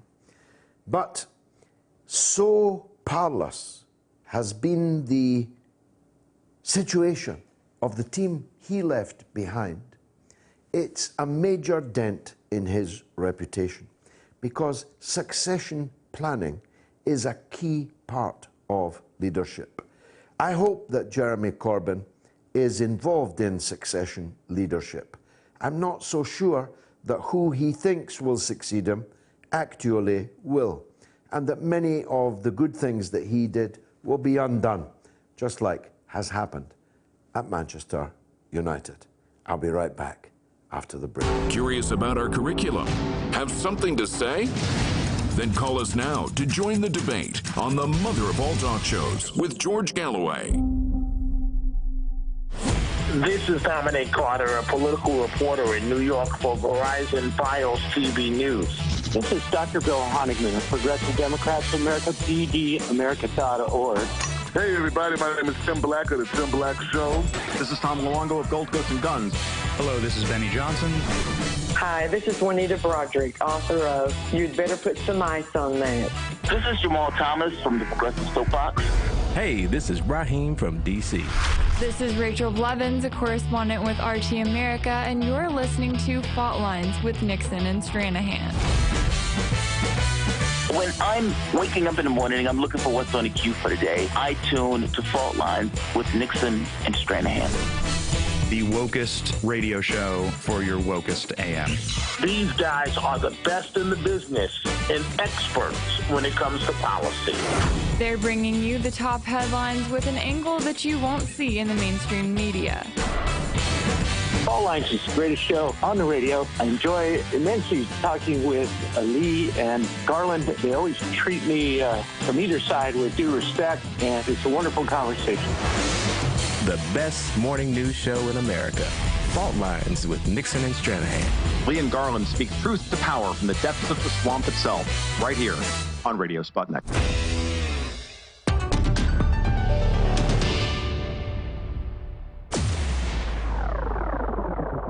Radio Sputnik. We speak your language. Find us at SputnikNews.com.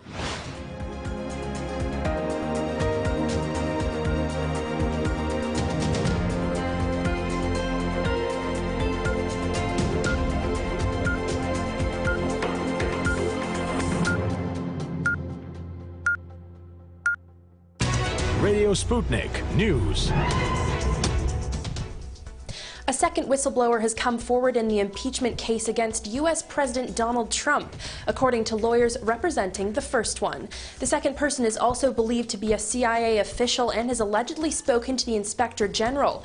The White House has not commented, and President Trump has repeatedly rejected the original complaint. No details have been released about the second whistleblower claims. And anti-government marches in Hong Kong have ended in rioting, with attacks on government offices, a metro station, and businesses with ties to mainland China.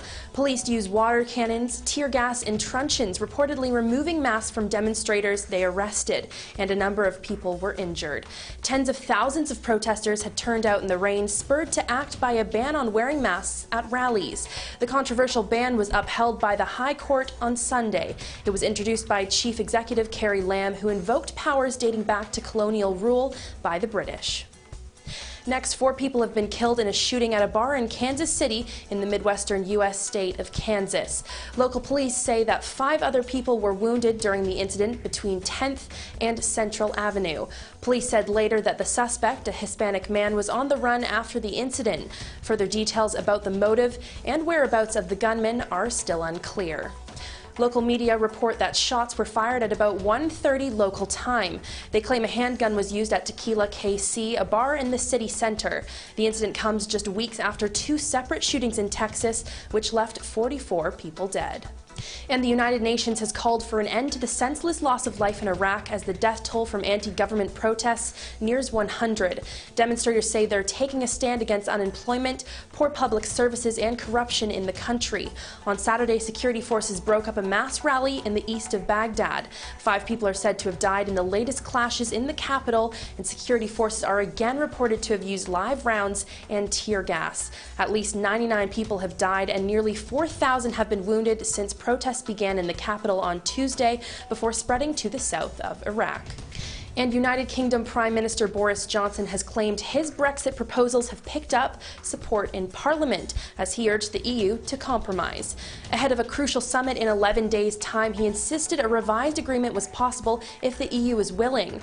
However, in a blatant rebuff, the European Commission made it clear there were insufficient grounds for further negotiations unless the UK came up with an operational solution to the Irish backstop, among other issues. Talks are due to resume tomorrow as both parties try to find a new agreement in time for the Summit of European Leaders on the 17th and 18th of October. Also tomorrow, the judgment in an action raised by Scottish National Party MP Joanna Cherry aimed at forcing Johnson to seek a Brexit extension is due to be delivered in Scotland's highest civil court.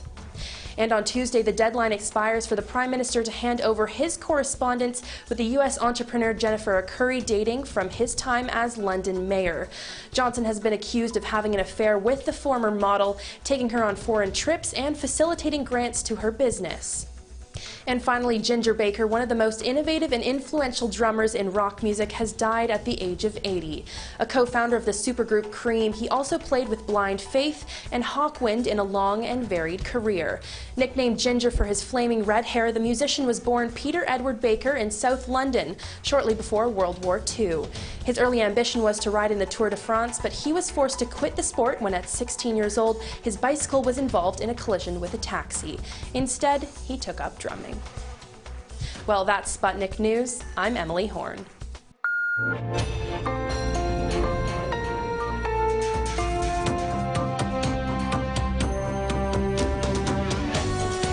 You're listening to Radio Sputnik.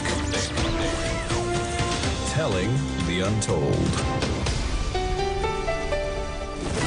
Welcome to the Open University of the Airwaves with George Galloway. Only on Sputnik Radio.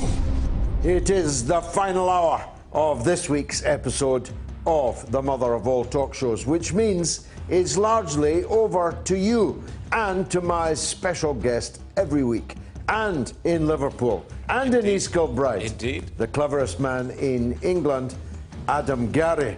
I don't know how you'll get on in Scotland, because the cleverest man in England is not necessarily the cleverest man in Scotland. If England did Scotland. Exactly. Now, thank you so much. Now, there is so much to ask you, and the other people are asking you, but I've got a couple of things to ask you first.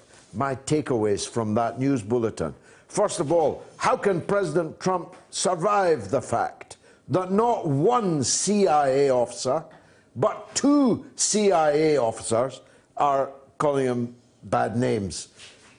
We've reached a situation where an organization that, when I was first coming into politics, was regarded as absolutely heinous, its name written in blood, namely the CIA, is now prayed in aid by liberals and commentators and so on, as if they were, I don't know, guardian angels or something. What do you make of CIA officers blowing the whistle on their own president? If ever you needed confirmation that there was a deep state and there was an elected state, that's the confirmation, isn't it? Absolutely right. I mean, the ironies with this keep getting better or worse, depending on one's perspective, every week. Last week, it was the insane spectre of Trump being exonerated of collaborating with Russia, only to be accused by the exact same people of collaborating with Russia's worst enemy, the Ukraine. And now we've got a situation where a man who famously has had some gaffes about Mexico being under threat from more CIA agents than the average Latin American president. You ought to call him El Trump Piñata. But what it does show is that what would be called treason in any normal circumstance, the CIA, whose job is, in theory, you adumbrated the practice, but in theory, it's supposed to be defend the Constitution, defend the president, all the rest of it, and they've really gone rogue. The CIA used to overthrow rogue states. Now they've gone rogue in their own state. And it gets worse than that, because the entire substance of it is just totally ridiculous. All he did was actually fulfill his job. I mean, why would an organization like Interpol, International Police, why would it exist if states didn't talk to each other about areas of mutual interest when it comes to law and order? So it's really, it's frankly disgusting, but it's going to play into his hands, because Trump's never been one for detail. And now, instead of talking about policies or about his record, the entire thing is going to be us versus them. The deep state and the Democrats and all of their friends in the media versus me, the man of the people. I said before Ukraine-gate existed, way back all 3 weeks ago when Russia-gate still existed, that I think he's going to win. I think this is going to play into his hands. Trump likes to play rough. And what's funny is he's almost like a Tammany Hall-style East Coast Democrat who likes to roll his... There's nothing he won't say. I mean, he said... I mean, I think that if there was a national swear jar in the United States, you could maybe solve the debt crisis, all the F and C and A bombs he's been dropping on Twitter, but you ain't seen nothing yet. It's going to get more and more. Okay, my other takeaway was about the American entrepreneur she is now. I called her a pole dancer earlier. But I don't think she's Polish. She's a dancer, maybe. Now we're asked to believe she's an entrepreneur, even though she doesn't have two halfpennies to rub together. All of the companies that she's founded are either defunct or owing hundreds of thousands of pounds/dollars. An entrepreneur, a blonde with a Shoreditch apartment with a pole in it on which she danced. Boris Johnson, our Prime Minister, was attending her in the aforementioned Shoreditch apartment for technology lessons. He was taking her on aeroplanes that she had no right to be on, and it's alleged that he influenced people to give her very large sums of public money. This is genuine potential malfeasance, isn't it? Well, we're going to have to make a new film. Blondes prefer right honourable gentlemen. What a good... I wish I'd said that. You will. But, yeah, I mean, it smells like a scandal, but the aftertaste, if you'll pardon the entendre, is that of one that the people I don't really think care about. People knew before Bojo got in, they knew that he isn't a choir boy, so to speak. The bunking, you're right, but the bucks. Yeah, that's where the actual issue comes in. And Never mind what rhymes with bucks. What rhymes with bucks, people can live with. Yes. But the bucks, public bucks, that's the problem, isn't it? I mean, yeah, absolutely. It was just another one of the useless bailouts that various levels of government have been done, even though, unlike bailing out Northern Rock and the rest of them, I think he may have gotten something in return. So if anything, it means he's a slightly better businessman than Gordon Brown. OK, look, lastly, Ginger Baker, yes. Rest in peace, a very controversial man. What was he like as a drummer? Well, when he started out, he was really on top of his game. Sadly, the drugs over the years and the ailments that mainly stemmed from that started to whittle that down. But one of his great contributions to Western sort of jazz and rock percussion was that he had the sensibilities of a Western man who was very much at ease with the African drum idiom. The way that I would describe that is, in your traditional jazz or rock band, you're either swinging or riding on a cymbal, a hi-hat or a ride cymbal. And cymbals are, of course, an Asian invention, where in Africa, the great drumming tradition is based on membranophones, the actual drum. He would keep time. He would use the sort of percussive language, the lexicon of the African membranophone. So he'd be keeping time on the tom-toms in addition to doing his fills. And that was something very unique at the time, even though Phil Seaman, the great jazz drummer, had a bit of that. Ginger brought it into a different style of music. Since then, I don't know if any drummer who's been on as many popular records has really pursued that style. So in terms of the annals of percussion, that's his greatest legacy. No, he was, of course, debilitated by drugs. So the band members were Eric Clapton, Jack Bruce and Ginger Baker. Only one's still alive, only Eric. Only Eric is still alive. And he was, of course, badly damaged by substance abuse and alcoholism. Yes, he got out in time, though. He cleaned himself out fairly early on. Time. Here's a question on the line from Richard in Manchester. Go ahead, Richard. Good evening, Mr. Galloway, and good evening, Adam. Thank you very much for taking my call. Good evening. You're welcome. George, this is a desperate situation over the next few weeks in this country. I've studied this for 3 years now, and the Blairites, the Lord Faulkners, the Lord Adonises, Alastair Campbell, and all the people like Dina Miller, who admitted to taking Soros money through what she's done in the Supreme Court. I often wondered how on earth she got the money together, because when you read her history, it's not very good as far as finance is concerned.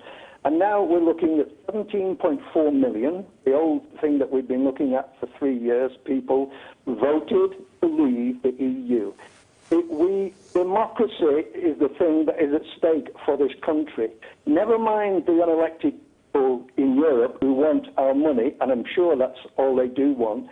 You And Nigel Farage and a lot of people are teaching us things that we never knew. My father was a coal miner. We had no money. We had no food. We had nothing. I've heard you talk about China tonight.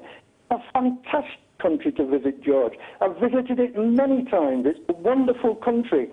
We are way behind them in what we're doing. And these people come forward, George, say that they're going to stop Brexit at any cost, no matter what we do, and then they come up with laws that they took from 1868 or whatever. I think it's an absolute disgrace to the intelligence of people in this country. And if we don't get out quickly, we will never get out, because they'll close all the doors by in the Supreme Court to act against the people. Well, I don't know. Thanks, Richard. Very powerful indeed.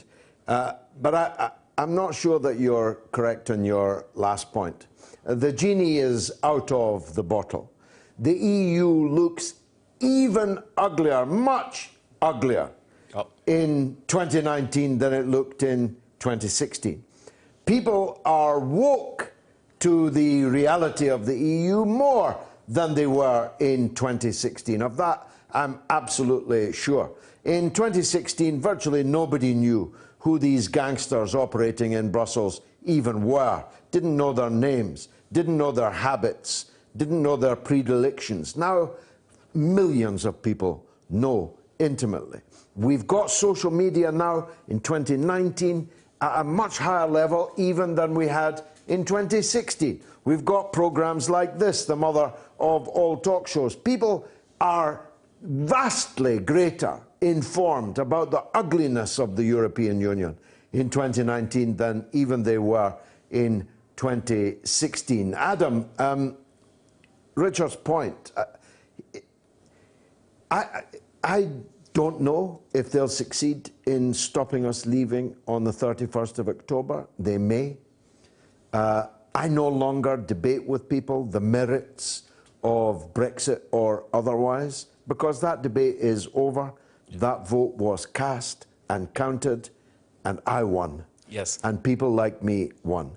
And the only thing that matters to me now is that democracy is upheld, that democracy is practiced, not just preached, because I fear for the danger in the short, medium, and long term to British politics, to British democracy, of a successful attempt to stymie, to borrow a phrase, the decision that we made in 2016.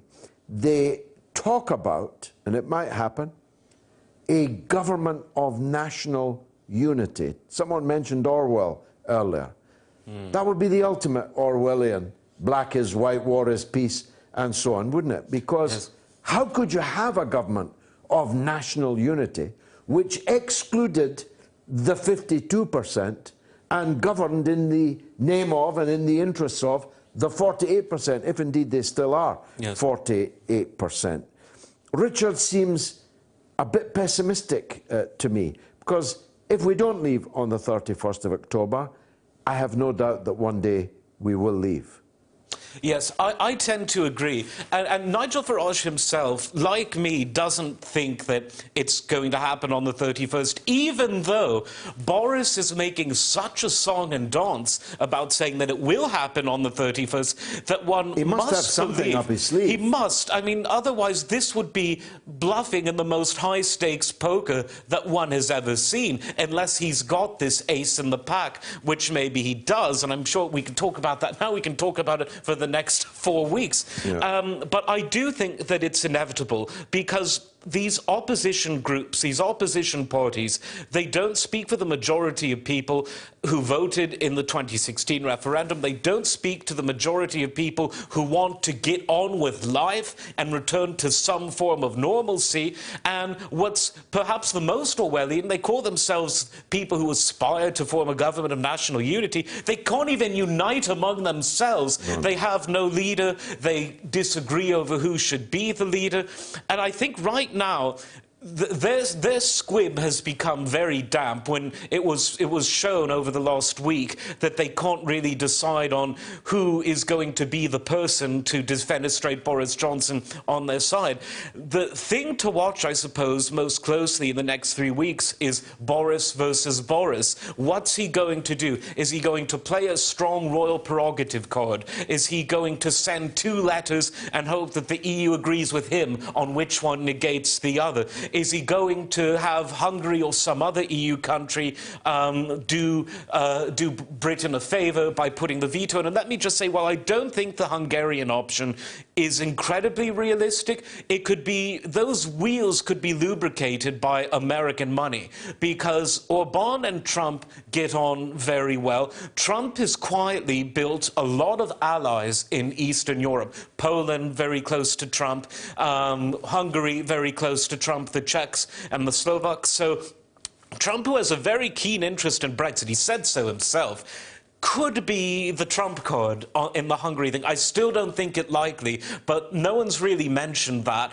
and maybe we shouldn't. It's a blinding observation, I must say. Because, I hadn't thought of that. I mean, Trump is one person that can have a conversation with Boris and with Orban, and the only people who will know about it are probably Dominic Cummings and everyone at the CIA. OK, let's go to line 2. Albert is in Hawaii. Go ahead, Albert. How I wish I were in Hawaii. Hi, George. How are you? How Very you doing? well, by the grace of God. Good, thanks. What would you like to say? All right. Well, I'm interested in talking a little about media. You had mentioned a little about the BBC and a lot of the papers there earlier on in the program. Yeah. And I'm a retired freelance journalist. I was a journalist for 22 years, print journalist. Mm-hmm. And I'm curious about the media there in the... Oh. I'm curious there about the... Let's try and get back to Albert. There in the... Yeah, let's try and get a better line, Albert, because this sounds like a very interesting question indeed. So our people will try to get back to you. Marie McFarlane, my old friend in Scotland, hope she's coming to East Kilbride to see us. Adam, do you think we will have left the EU by 31st of October? If I said that, I'd be at Ladbrokes right now, rather. I'm sceptical, but Boris has staked his entire career on this. And even though it is true that, unlike May, who was a Remainer by name and a Remainer by nature, if somehow Boris says, look at all the slings and arrows that they've thrown at me, forcing me to delay, he would get quite a bit more forgiveness for delaying than May would. But for someone to be that adamant about something happening, unless he wants to go down in history as one of these street preachers who say the world is going to end on February the 5th, 1984, and then come Christmas 1985, no one buys them a present. Unless he wants to go down in that cloud of infamy, he must have something up his sleeve. So my head says there probably will be some sort of extension, but listening to Boris, the emotional pathos that he's driving forward with, maybe we will leave on the 31st. Albert, in Hawaii, we've got you back. I was very interested in the question you were poised to ask, so kindly proceed. Okay. As I mentioned before, I was a freelance journalist, print journalist for 22 years, and I've been interviewed on a number of podcasts and radio shows here in the state. What might be called new media by some, and alternative media. And what I'm curious about in regards to the UK, because I've never done media in the UK, just in the US here, is the differences, not just the differences between the mainstream media in the UK and the new media, but also what differentiates them in terms of coverage of some of the things that you brought up, like China, like what's going on with Boris Johnson, and not only Brexit, but also his own personal political or personal scandals. I'm curious from that perspective, primarily because you're someone who has worked in media yourself. And I've also got a lot of scars I could show you. Albert, thanks. That's a really interesting question. I would put it this way. As the great Englishman of letters, Dr. Johnson, said, the grimmest dictatorship of them all is the dictatorship of the prevailing orthodoxy. And all of our newspapers are very tightly policed within the parameters of the prevailing orthodoxy. Whether they are the so-called liberal Guardian or the so-called conservative Telegraph, all of them fit within very narrow parameters. And their purpose is to tell us that the only thing up for grabs, up for debate, up for decision is the colour of the walls that the Whitehall departments are being painted in, the safety of sandwiches, the proliferation of plastic bags, the narrow parameters that they insist are the only options that are open for debate, open for decision, except for Brexit. It has broken down, though it is entirely fluid. So, for example, for decades, Rupert Murdoch was virulently anti-EU. Now, his two flagship newspapers, The Times and the Sunday Times, are brazenly, openly, and extremely dishonestly trying to wreck Brexit on a daily basis and every Sunday in the Sunday Times. Now, whether Mr. Murdoch has lost his teeth like Joe Biden or whether he's experienced some change of heart, I don't know. But the prevailing orthodoxy breaks down because in Britain you have the Daily Mail that is pro-Brexit, though not as pro-Brexit as it was 12 months ago. The Mail on Sunday, the same, but even more so. The Sun, Mr. Murdoch's biggest selling, though fast-falling circulation newspaper, shunned by all right-thinking people everywhere, but still quite a considerable seller. The Guardian is virulently anti-Brexit.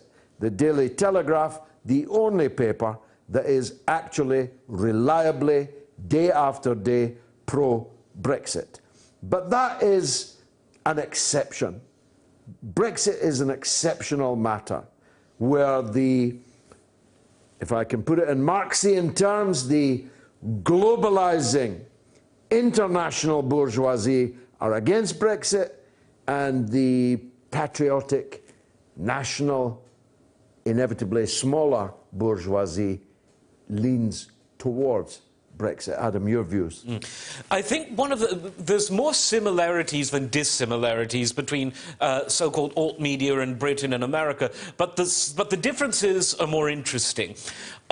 In the beginning, when the internet was created by Al Gore and alt media became a thing, most of it in America tended to be right-wing and most of it in Britain tended to be left-wing. And there's several reasons for it. In America, ever since talk radio became unregulated by the FCC and the Rush Limbaughs and the Michael Savages and the others came in, there was a feeling that there was a liberal elite and that it was talk radio, AM, on the AM dial, that was going to, lacerate it. That spilled over into the alt media. Alex Jones was probably the most famous, but there are many others on that side, some who are scholarly, some who are more sensationalist, and everything in between. It happened first in America, and it happened in greater numbers. I suppose the entrepreneurial spirit and all of that, and a larger market. When it happened in Britain, though, it seemed to happen more from the left, where the narrative in Britain was that, oh, there's a corporate media that's all either centre ground or pro-conservative, and so we're going to be the pro-Corbyn people, the pro-to the left of Corbyn people. Now, though, that alt media has almost matured into its next phase, there's plenty of right and left from Britain, and plenty of, especially since Trump, that sort of got both the liberals who think that the world is going to end in a day and the traditional left in America, it got them onto alt media, where prior to 2016 they would probably mock everyone on alt media as a right-winger. So those are the differences I've observed, and they're quite interesting in my view. Very, very interesting. Albert, you're still there in Hawaii? Yes, I still am. Give us a response quickly. It's interesting because I've been looking to possibly do media in the UK, and you're laying out some of a great deal of the boundaries there. So I really appreciate that. I'm more curious about the new media, obviously, podcasts and radio shows, so forth. Yeah. Well, when you eventually come, either physically or merely over the airwaves, you're always welcome here on the mother of all talk shows. Let's take a final, last, quick break.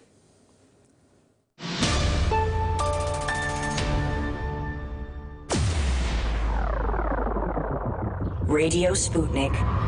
We speak your language. Find us at SputnikNews.com. Tune in every Thursday to Loud and Clear with Brian Becker for the regular segment called Veterans for Peace, where we focus on the contemporary issues of war and peace that affect veterans, their families, the country, and the world as a whole. Veterans for Peace President Jerry Condon joins the show every Thursday. Hear about this and more every Thursday right here on Radio Sputnik. We are above all the latest developments, and we don't take any sides. Radio Sputnik, telling the untold. The mother of all talk shows, with George Galloway. The world is our classroom, and you're welcome to sit in and join the seminar. You're watching and listening to the mother of all talk shows, and my regular weekly guest, the cleverest man in England, Adam Garrie. Adam, Kinky says, I remember Cream playing in a hallway of an arena in San Diego in 1966. The band was like 5 feet from the 30 people gathered around. Mostly I remember how deafeningly loud it was. Oh, yes. They did do some great things, Cream, for those of us done certain age, but they haven't really stood the test of time, have they? Not many people out on the street today. I mean, I make the point that the Beatles are back at #1. Abbey Road, 50 years on. Well deserved. Is #1 in the album charts again. That'll never happen with Cream.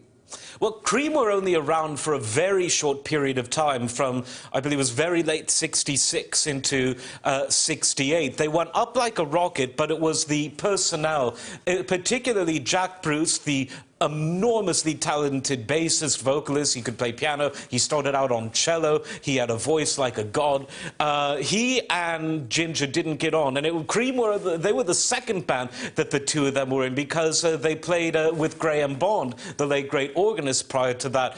And so, as though they were pressing their luck, they hated each other just as much in the Cream as they did prior to that. And that's the real reason. Is that why it busted up? That's why it broke. They hated each other, and Eric Clapton could only play Peacemaker for so long. I think certain tracks like Sunshine of Your Love, White Room, Badge, which was penned by George Harrison, Eric Clapton's very good friend at the time, before a bit of wife swapping took place, as it does.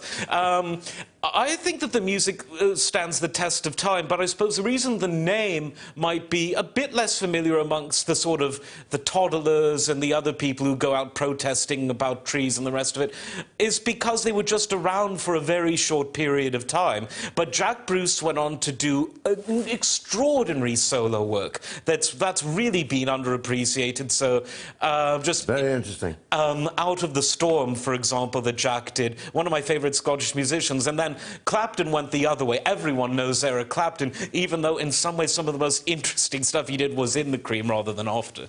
Here's Joshua on the line from London, but about Iraq. Joshua, welcome.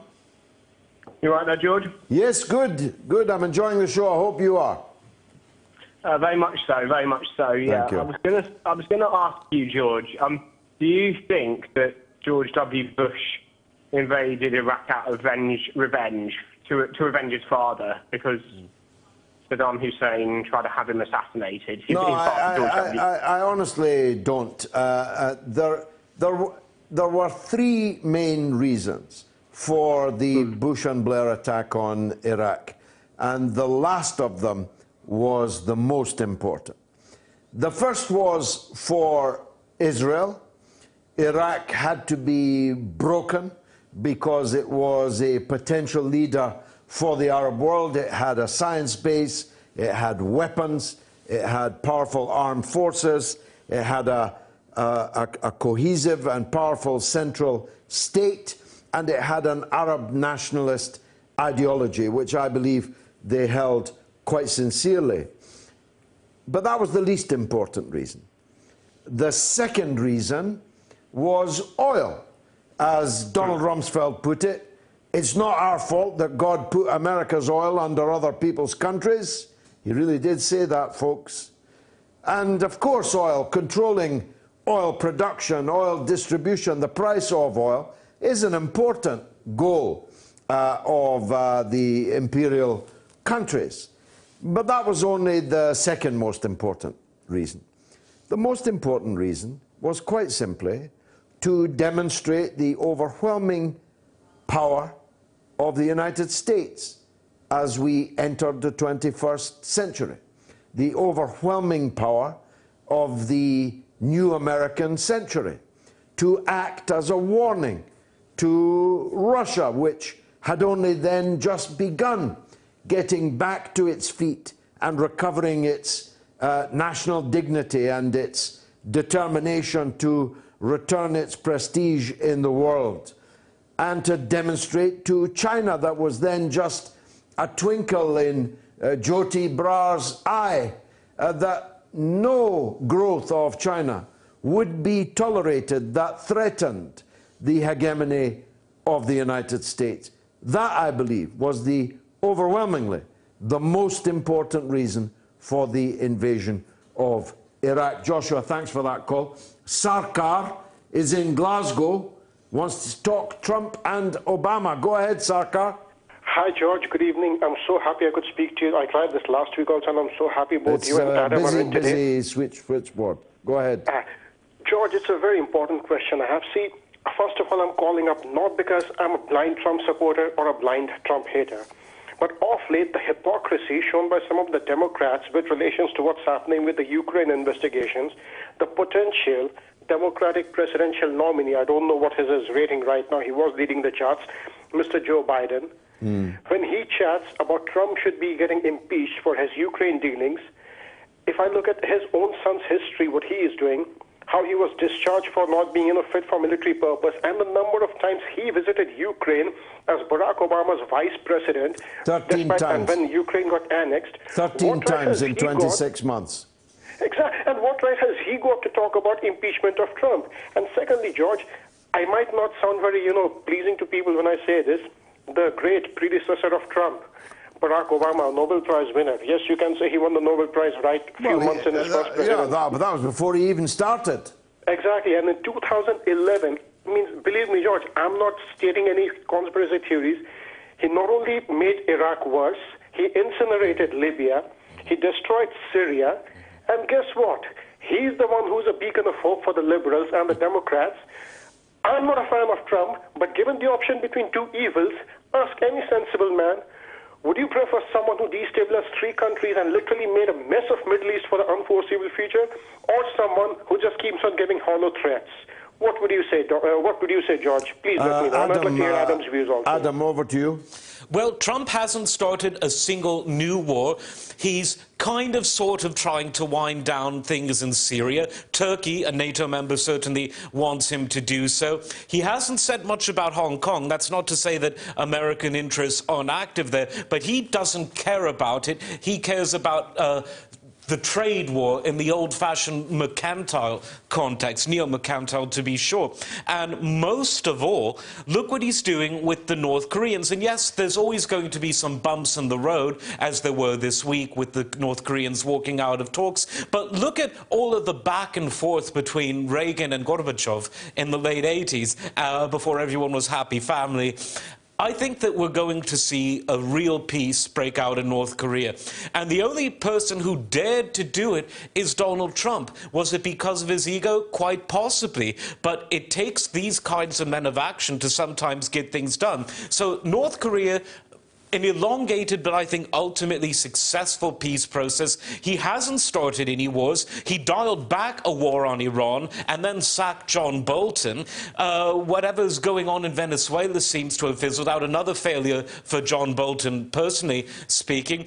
Trump doesn't seem to instinctively want war, and the longer the Trump presidency goes on, the longer it becomes apparent that the things he said on the campaign trail in 2016 were actually his sincere views, and the various bellicose statements he sometimes make is sort of one of the occupational hazards of the job that he got elected for. Well, he does. I mean, this is an extension of his business style of work, isn't it? Yeah. That you go in threatening to bring the house down, you bully, you browbeat, you maybe even bribe, and you make the other fellow think that you're actually crazy and you may well walk away, and the deal that everyone's been hoping for, working for, will collapse. Isn't that his style of doing business? And that's what he's done with Korea. You could argue it's already visible that that's what he did with Iran. He plainly has no intention of going to war with Iran. No. And who would? I mean, you really would have to be Hillary Clinton to do that, or be Hillary Clinton. Same thing. Same thing. So the style of fire and brimstone is really just a cover for, okay, let's talk Turkey and let's do a deal. Yes. I feel sure that he'll do the same with the Iranian leaders that he has already done with the Koreans.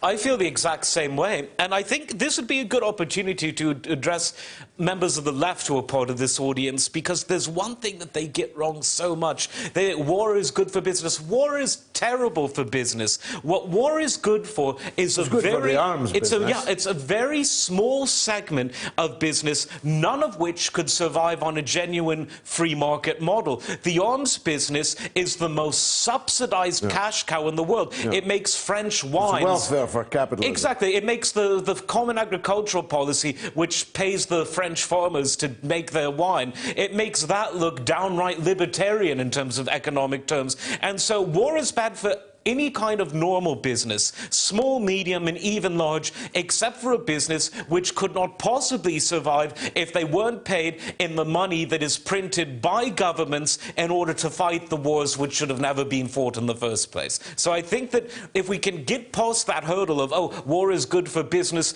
then we can talk realistically about an area where the anti-war left and the anti-war right can actually, you know, break bread together. Sarkar, thanks very much for the call. Don't be a stranger. I said earlier that it was the final break. It was, of course, merely the penultimate break. This is the final break. 2 minutes. We'll be right back. You're listening to Radio Sputnik. By Any Means Necessary is your guide to the movement and efforts shaping the world around us, from mass incarceration. No longer am I interested in or concerned with prison reform. I am interested only in the eradication of prisons. To the battle between police and water protectors. It was a pretty punishing disregard for the sanctity of human life, that unleashing water cannons on peaceful, prayerful water protectors. From efforts to protect the environment. The climate movement is ready to, with plenty of opposition research and force and strength, along with, you know, the right of both science and morality, to fight them on this. To the movement for Black Lives. When I first saw the Michael Brown video, and I saw that it clearly contradicted the narrative put forth by the Ferguson Police Department and by police supporters in general, 3 words came to mind: color me shocked. Stay tuned to By Any Means Necessary, 5 days a week here on Radio Sputnik. Radio Sputnik. We speak your language. Find us at SputnikNews.com. George Galloway and the mother of all talk shows. Join us at the College of Knowledge, where there are no tuition fees. We are talking 24 hours a day, 7 days a week. You are listening. We give you the most essential out of the endless information space. Radio Sputnik, telling the untold. The mother of all talk shows. The only education you can get for free. Only on Sputnik Radio. Let's go to Jared in Pennsylvania to talk about Brexit. Well, they speak of nothing else in Pennsylvania. Jared, welcome. Hello, George, and hello, Adam. Hi there. It's always nice to talk with you. Welcome. Go ahead. First, I just want to make a point about Trump, that while he hasn't started any wars yet, he did kill more people in drone strikes in 9 months than Obama did in 8 years. So that's just a fact we should keep in mind as well, that drone strikes have gone completely out of control under him. But anyway, I want to get to Brexit. The whole issue of Brexit, I think that Bojo can't get a deal that isn't going to be a globalist EU deal that's basically going to keep the UK in the EU in anything but name only. So I think the best left position on this is just to have a no-deal Brexit. Because you can just negotiate a deal anyway, even after you leave. Well, exactly. Exactly so, Jared. And so many people on the left, or who would describe themselves as being on the left, have been absolutely unable to grasp that point. That the deal begins the day after you leave. That's when you negotiate a deal with the parties on the other side. I said, Adam, you heard it because you've been listening to this show for many years. Indeed. I said on the first Friday after the referendum, we should send them an email saying, we voted to leave, goodbye. We, for our part, intend no standard of health and safety or work or labour standards that will be less than yours, no environmental policy that will be less than yours. We intend fully to cooperate with you on police, on terrorism and so on. We don't intend to impose any tariffs or barriers on you. We will not take discriminatory action against your citizens living here, and we assume you will reciprocate for our interests.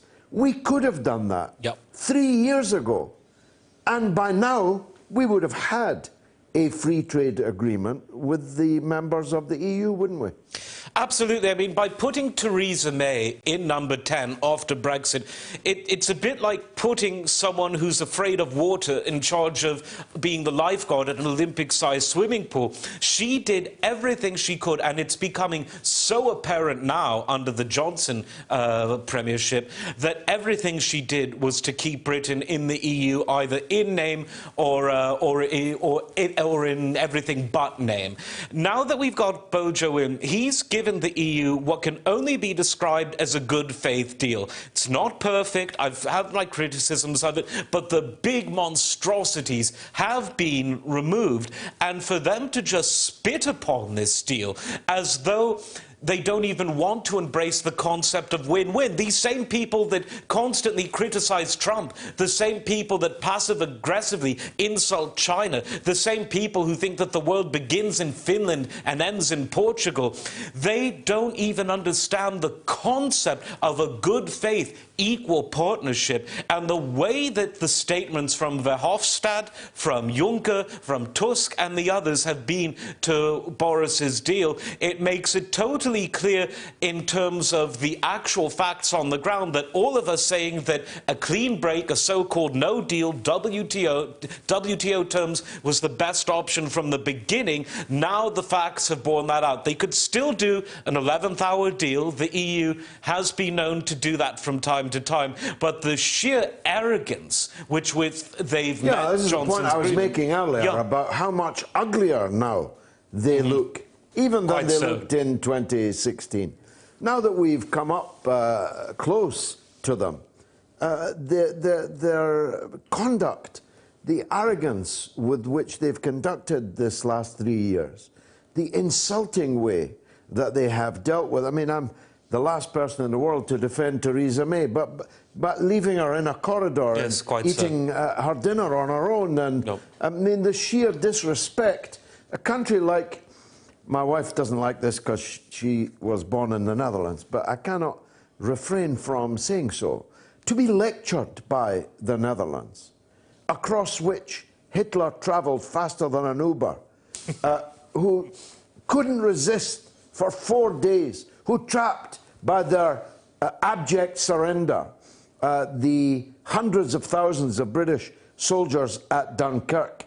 It's really hard for me to take as a scholar, a student of the Second World War, because this week they were making wartime allusions about Johnson being a kind of faux Churchill.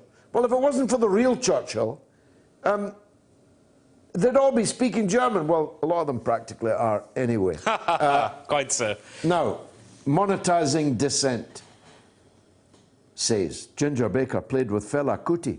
He sure did. A great socialist band leader. And he lived in Nigeria until the regime kicked him out. Is that a fact? He was building a studio in Nigeria, and Band on the Run by Wings was supposed to record there, but various things. And he was playing polo. He was a keen polo player. One would have never guessed with the old regime. But then there was political trouble because he was the kind of person that was playing with the radical Fela Kuti in the music clubs by night, and by day he was playing polo with the people that would have preferred him dead in a ditch. To borrow a phrase, so that didn't work out. But no, that is fascinating. I never knew that. There's an American boxer. I saw Paul McCartney issue a statement today about Ginger Baker. Yes, he mentioned it. Yes, he said that they had worked together, but I had no idea that Band on the Run was supposed to be made in Nigeria. There's a great film about Ginger that an American boxer called Jay Bulger, I believe that's pronounced, did only a few short years before his death, and you could already tell that the candle was burning briefer. It was called Beware of Mr. Baker. I won't give anything away, but the director had his nose broken by a 78-year-old Mr. Baker with a walking stick, and that was just the beginning, so it's quite an interesting film. My old friend Mark Seddon, who works for the United Nations General Secretary now, used to be the editor of Tribune. He tweeted on the death of Baker, "Beware, Mr. Baker." Yes. And I didn't actually know what he meant. Now you've taught me and taught all of us exactly what you meant. He was a ferocious man, but violent. Yes, you can't deny that, and he didn't deny it. He was honest, though. I saw him once at a Q&A for this film at a cinema in Shaftesbury Avenue, and there was this all-too-woke Guardian journalist interviewing him, and he made mincemeat out of him. It's online, and it was very funny. But there was an honesty about him, and he said many times that God is punishing me by keeping me alive and in a great deal of pain in retribution for all my past wickedness. And so he was self-aware in his own way of a fascinating character from the first to the last. And while he wasn't the easiest person to be around, I do think the world is a bit poorer without him. Let that be a lesson to you all. Now, everything must stop when a legend's on the line. It's the legend that is Norma in Bristol. Norma, welcome back. Hello. There's no echo. There's no echo. Go ahead. There is. Go ahead. I'm your token woman caller tonight. That's a fair point. That is a fair point. I'll have to work harder. Ginger Baker's scared to promote more women callers. Well, you're far from a token. You're a legend. So go ahead. It's only a comment, George. Yeah. I learned so much on your programs, and I mean 17 or more nations tuning in tonight. But I've been watching the World Athletics over the last 10 days. Oh, yes. And it was very exciting and so good to see. And the comradeship between the competitors of the countries was really good, of the different nations. But you see, both the programs, yours and the World Athletics, are truly international. But the World Athletics, George, because I'm getting so tired and old, was more relaxing. Well, I wish that we could have relaxed you more, but these big issues that we're dealing with, it's quite hard to deal, you know, lightheartedly with them. I think the demise of Baker has allowed Adam to spread his wings a bit more and show his musicality, which I was not myself too aware of. But I haven't seen any of the athletics. In fact, as you were speaking, I realized that I'm way behind the times with athletics. The last time I used to follow athletics was the rivalry in the mile, not the mile, the 5,000, I think, maybe even the 10,000, between Sebastian Coe and Steve Ovett. That's when I used to follow athletics. Oh, George. And a fella from the Northeast, Brendan, I forget his second name. And then there was Alan Wells, who won, he won a medal at the Moscow Olympics. I can still hear his missus shouting, "Come on, Alan! Come on, Alan!" That's old school, It's George. old school, but the old ones are the best, Norma. Thank you. Brendan Foster it was from the Brendan Northeast. Foster, that's right. I yeah. remember him. Thank you so much for the call. You wait all night for one woman caller, and then another one comes along. Thanks for that, Norma. Here's Amanda in London. Amanda, welcome. Oh, hello. Good evening, Mr. Galloway. Good evening, Mr. Garrie. Good evening. It's a great privilege to be able to speak with you. Thank you. I just wanted to thank you very much indeed for having a more balanced perspective on about China. My son has been studying Mandarin and has been at university in China, travelled all over China. He is engaged with a lovely Chinese girl. And I just wanted to say to you that there are over 100,000 Chinese students coming every year to Britain. Over 70% of them are Mandarins, are master students. They're putting a tremendous amount back into the economy, back into our universities. And I just think that nobody passes on the positive things about China, which is I'm so glad that you and your earlier contributor were doing. Well, Amanda, that is a wonderful call, and it is the last call of the evening. And I want to echo that point that you make, because I addressed a meeting, I think, last Saturday night in London, and quite a considerable number of the people in the audience were Chinese PhD students. And I speak often at some of the best public schools. It's the one of the great ironies of my life that I never get invited to speak at state schools, and if anyone did invite me, the local politicians would stymie it, to coin a phrase. But I do speak at these very expensive private schools, which in Britain are called public schools. Confused you will be. And at those public schools, private schools, there are now huge numbers of Chinese students. China is a mighty and growing country. And here's something you didn't know about me, Amanda. My son and my daughter are also studying at Chinese school, studying Mandarin. And the reason is because by the time they grow up, it will be a tremendous asset to them to be fluent speakers of Mandarin. Indeed, my 2-year-old child, who goes 5 days a week to a Chinese nursery in London, is actually more proficient in Chinese than in any of her other languages. She speaks English, Chinese, Indonesian, and Dutch, and she's only 2.5 years old. But her best language is Chinese.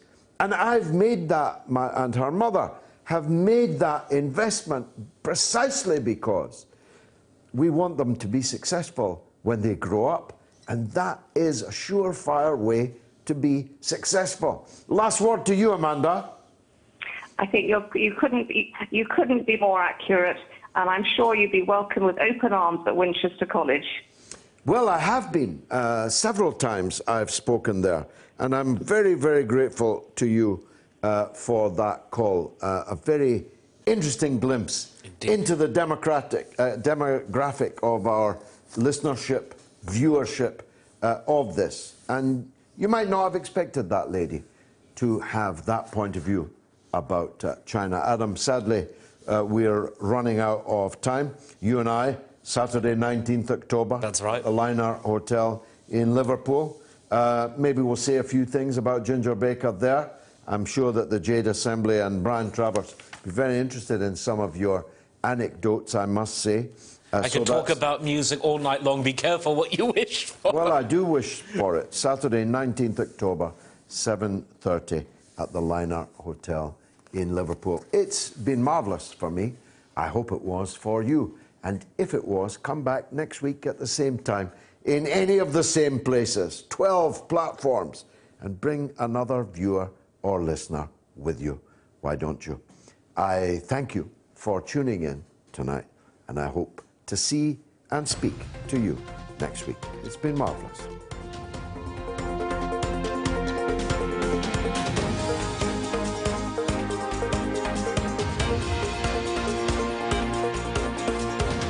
This is Radio Sputnik. Sputnik has been launched to give you a closer look at everything happening in the world. Radio Sputnik, telling the untold.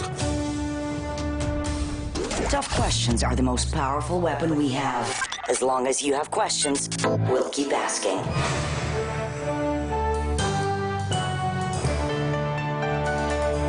Radio Sputnik, telling the untold.